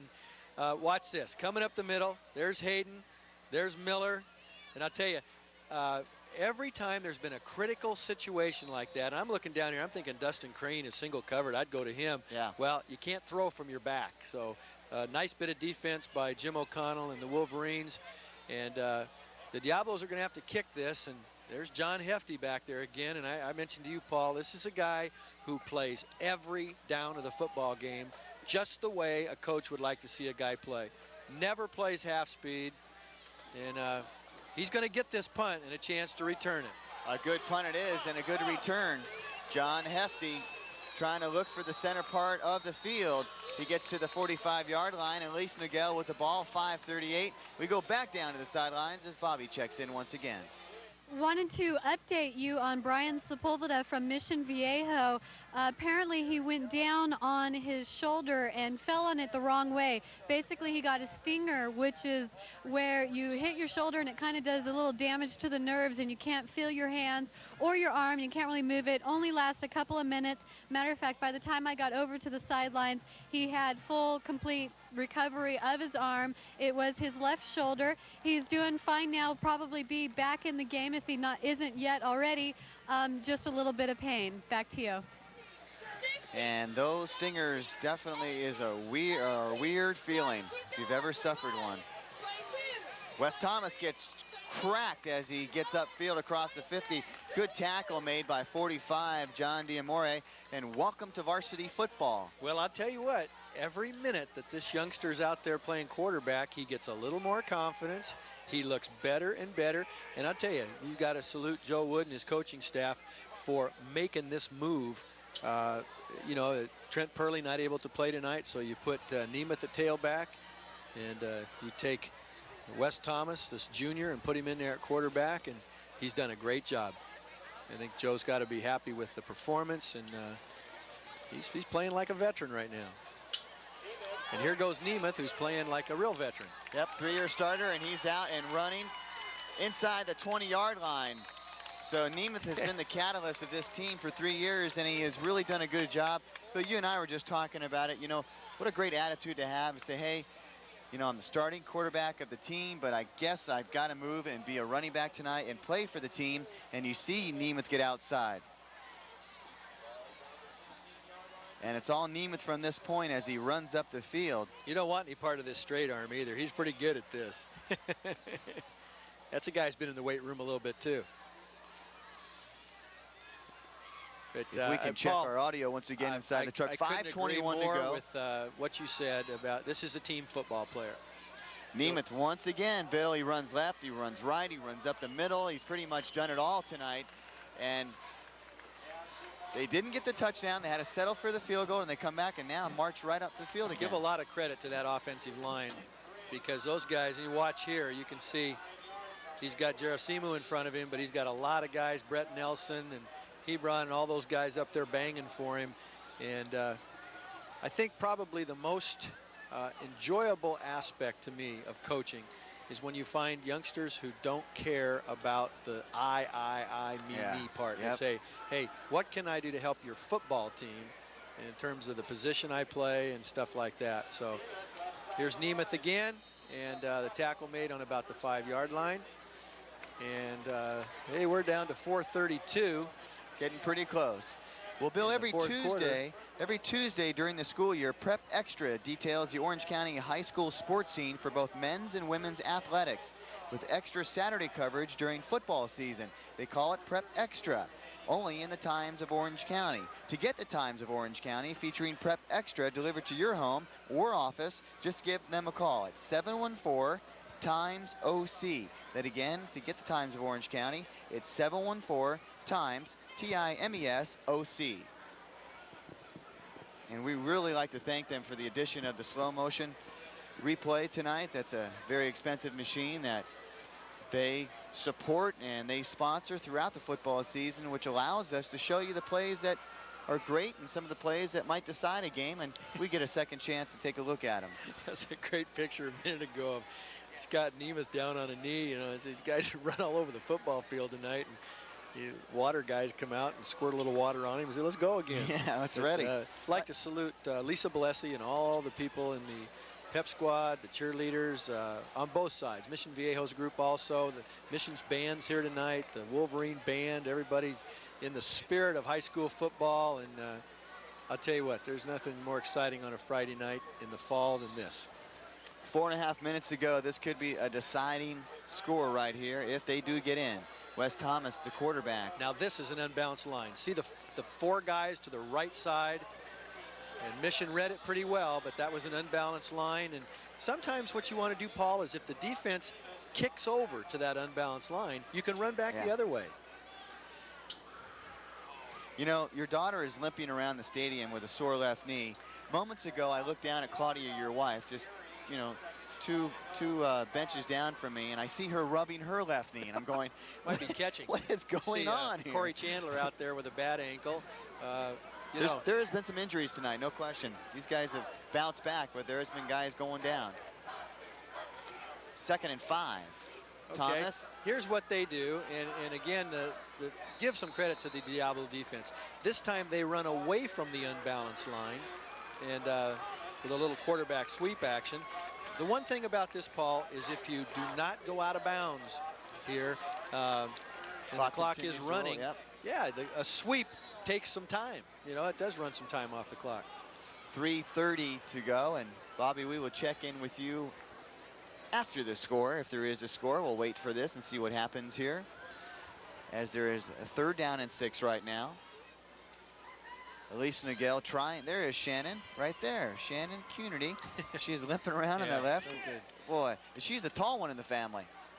Sky's above everybody. Okay, she's excited to be a part of this Wolverine pep squad. They do a great job. They have a lot of fun, too. Going to Mashburn. There's Mashburn. Oh, there's touchdown. The catch. And boy, he does a tap dance. And, you know, we were wondering when they were going to get him the ball, and they finally did. It was for a touchdown. Nice throw by Thomas, and nice play by Andrew Mashburn.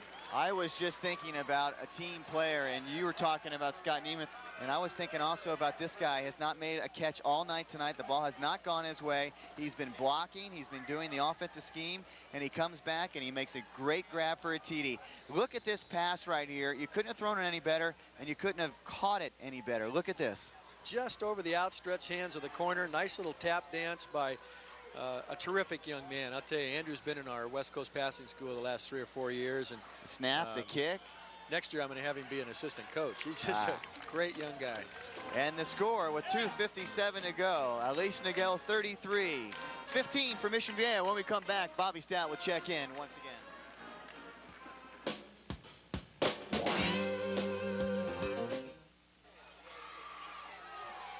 Mission Viejo with the football intercepted. John Hefty stepped right in front of that slant pass, and he's going to take it in for a touchdown. Well, Scott Nemeth did that in the first half, and John Hefty comes back in the second half. There is a penalty marker on the play, so we'll see what this is all about. It could be a blocking penalty. And before we do that, Bobby, you and I are going to tie the knot, so to speak, in about 2 weeks. No, let's say 3 weeks, and by this time this airs.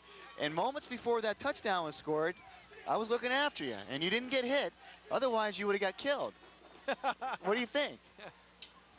Well, I think I had to run pretty fast to get out of the way. I swear, he was running right exactly where I'm standing. But I wanted to tell you, Paul, you guys were speaking about the good nature of Scott Nemeth, and even Coach Joe Wood agrees. He told me just today that, you know, Scott has been heavily recruited, but when it comes to this year, this game today, all he thinks about is the team and what is best to do for the team. And also to answer your question from earlier today, did Mission Viejo know before the game tonight whether or not Nemeth was being moved from quarterback to running back? And I did have a chance to find out from Mission Viejo that no, they did not know. They had no idea until they saw the first offensive play where Nemeth was in the running back position. And they had concerns coming into this game about containing Nemeth, but I guess they had to worry about that in either position that he took. Back to you. No doubt they had to worry about it. And the kick here, the touchdown stands by John Hefty, make it 40-15. Last week they scored 52. We'll be back with more. I'm sorry. We'll be back with more right after this.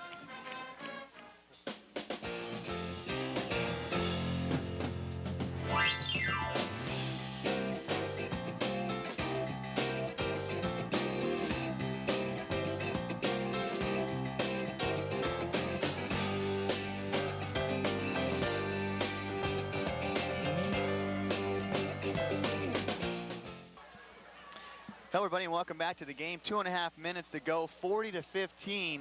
Aliso Niguel with the lead, Mission Viejo with the ball. You know, we were talking about that tradition at Mission Viejo High School, and there's a couple guys I want to make mention of, and Matt Kennelly is one, and then there's Todd Kennelly, Matt Kennelly at USC, and I was just talking to you about it, and I know hopefully I can get close enough so you can talk into my microphone, but your brother might be playing on Sundays next year. What's your thoughts about that? I'll tell you what, I'm extremely excited. You know, Matt was a great role model for me growing up, and I've patterned my style of play after him, and that's his dream, and well, I really hope it happens for him. What are your plans for your football future? I know, tell us what you're doing now and tell us what you hope to do. Tell you what, my immediate plans are to beat Mount Sac tomorrow night, and this guy's going to help us do it. And from then, you know, hopefully move on to a 4-year school out of Saddleback. But I'm having a great time with the Gauchos right now. Well, I tell you what, when you look at these two guys, Matt and Todd, and your parents, boy, your parents are just wonderful. You know, grades is everything, Bill, and I know that grades and talent get you scholarships like USC, and maybe this young man will follow in his footsteps of his brother somewhere. There's no question. This was a guy who had over a 4-point grade average in high school. He's an A student in college, and one of my favorites. I'll tell you, we talked about unselfish players. Last year, I asked this guy, along with Zane Champion, they're defensive players. I said, guys, we need you to come and help us on offense. They made huge sacrifices, both of them, to come over. They were our starting guards. It just so happens that when they came over to play guard for us, we started winning. And Mission there's a touchdown from Mission, number 33 with that catch and run. And that's Jamal Gillespie. And I'll finish this thought about Todd. Promised him this year he could go back and play on defense. And he's one of our leaders, and it just typifies that good student, good athlete, unselfish, great guy. I'm going to flunk him so he can play 2 more years for me. Well, we welcome you, and thanks for coming by. Good luck to you and your brother. Okay. Yeah, I hope you're there tomorrow. Yeah, exactly. Well, yeah, if you're not there, I'm not going either. Okay.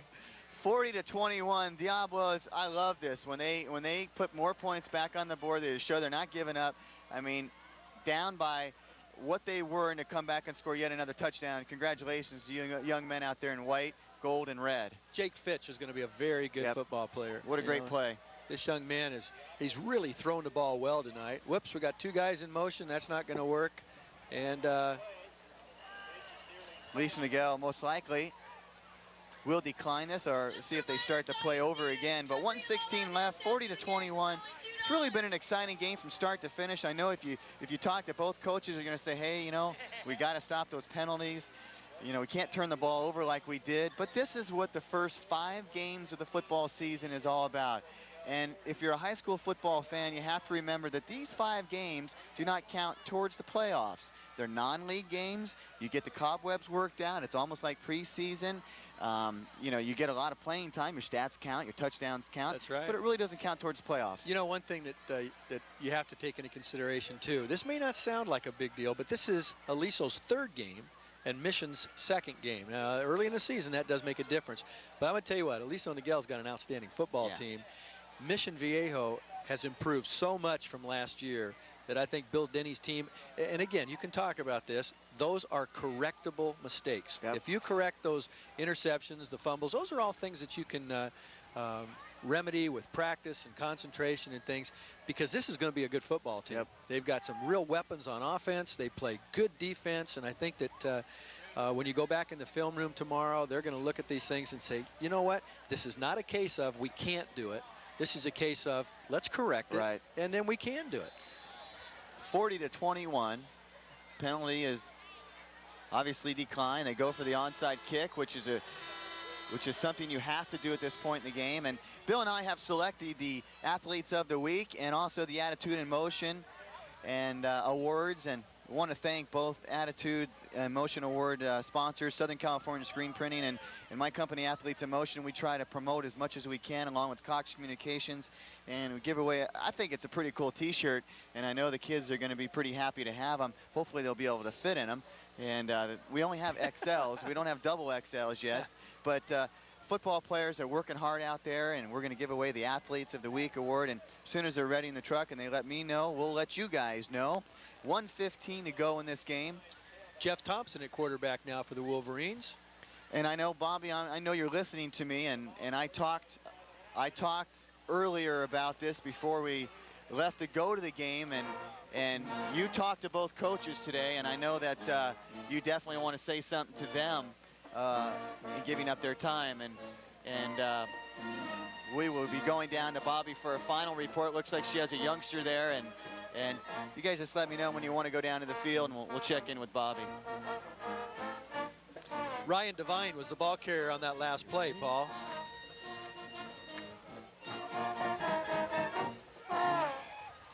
"40 seconds to go in this game.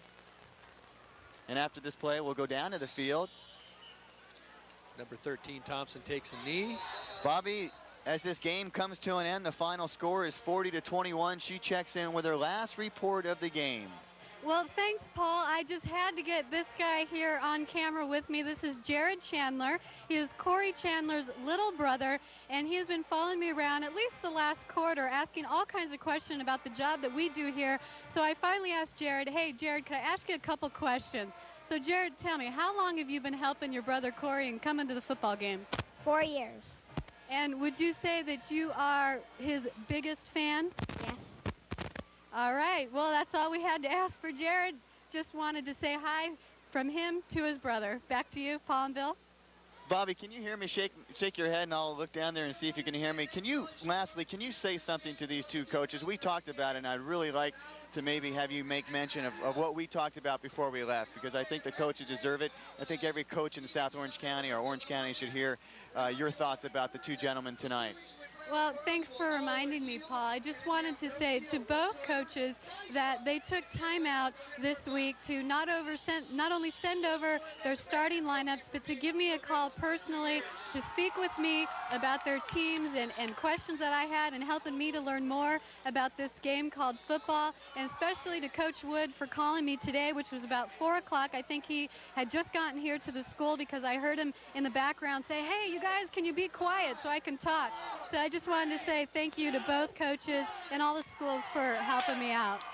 And thank you, Bobby. The final score in this one is Aliso Niguel 40 and the Mission Viejo Diablos 21. And we will take a look at the Attitude and Motion Award and also the Ballpark Pizza Team Athletes of the Week. And we will do that right now with the final score being 40-21. You see right here Brad Fielding for Mission Viejo and Scott Nemeth. That was well-deserved on both sides of the ball. I can honestly tell you on Bill's behalf as well, we had a tough time selecting both these guys, because there were so many players that played really well. And Bill, you talk about the next set of guys coming up with the Attitude and Motion Award. Oh, one guy's a rookie, Dustin Crane, a sophomore receiver, who I thought had a fabulous game tonight, and he's going to be a force to be reckoned with for 3 years now. And this other guy, I just think, I'm not so sure there's not a better football player in Orange County than John Hefty. He plays every play. He plays at receiver. He's a great defensive back. He's a great kick returner. And when you say attitude and motion, oh boy, I think that's a great choice. He's a football player. Yep. Well, we've enjoyed it. From Aliso Niguel High School, for Bobby Stout, for Bill Cunity, and for our director tonight, Tina Horspool, and also for everybody here on the Game of the Week in Channel 3. And especially Leo Brennan, who sponsors and helps out Orange County football in a whole. I'm Paul Higgins saying thanks a lot for watching. Next week, we'll be at Tustin Hill High School as Foothill will host the Capistrano Valley Cougars. Good night, everybody.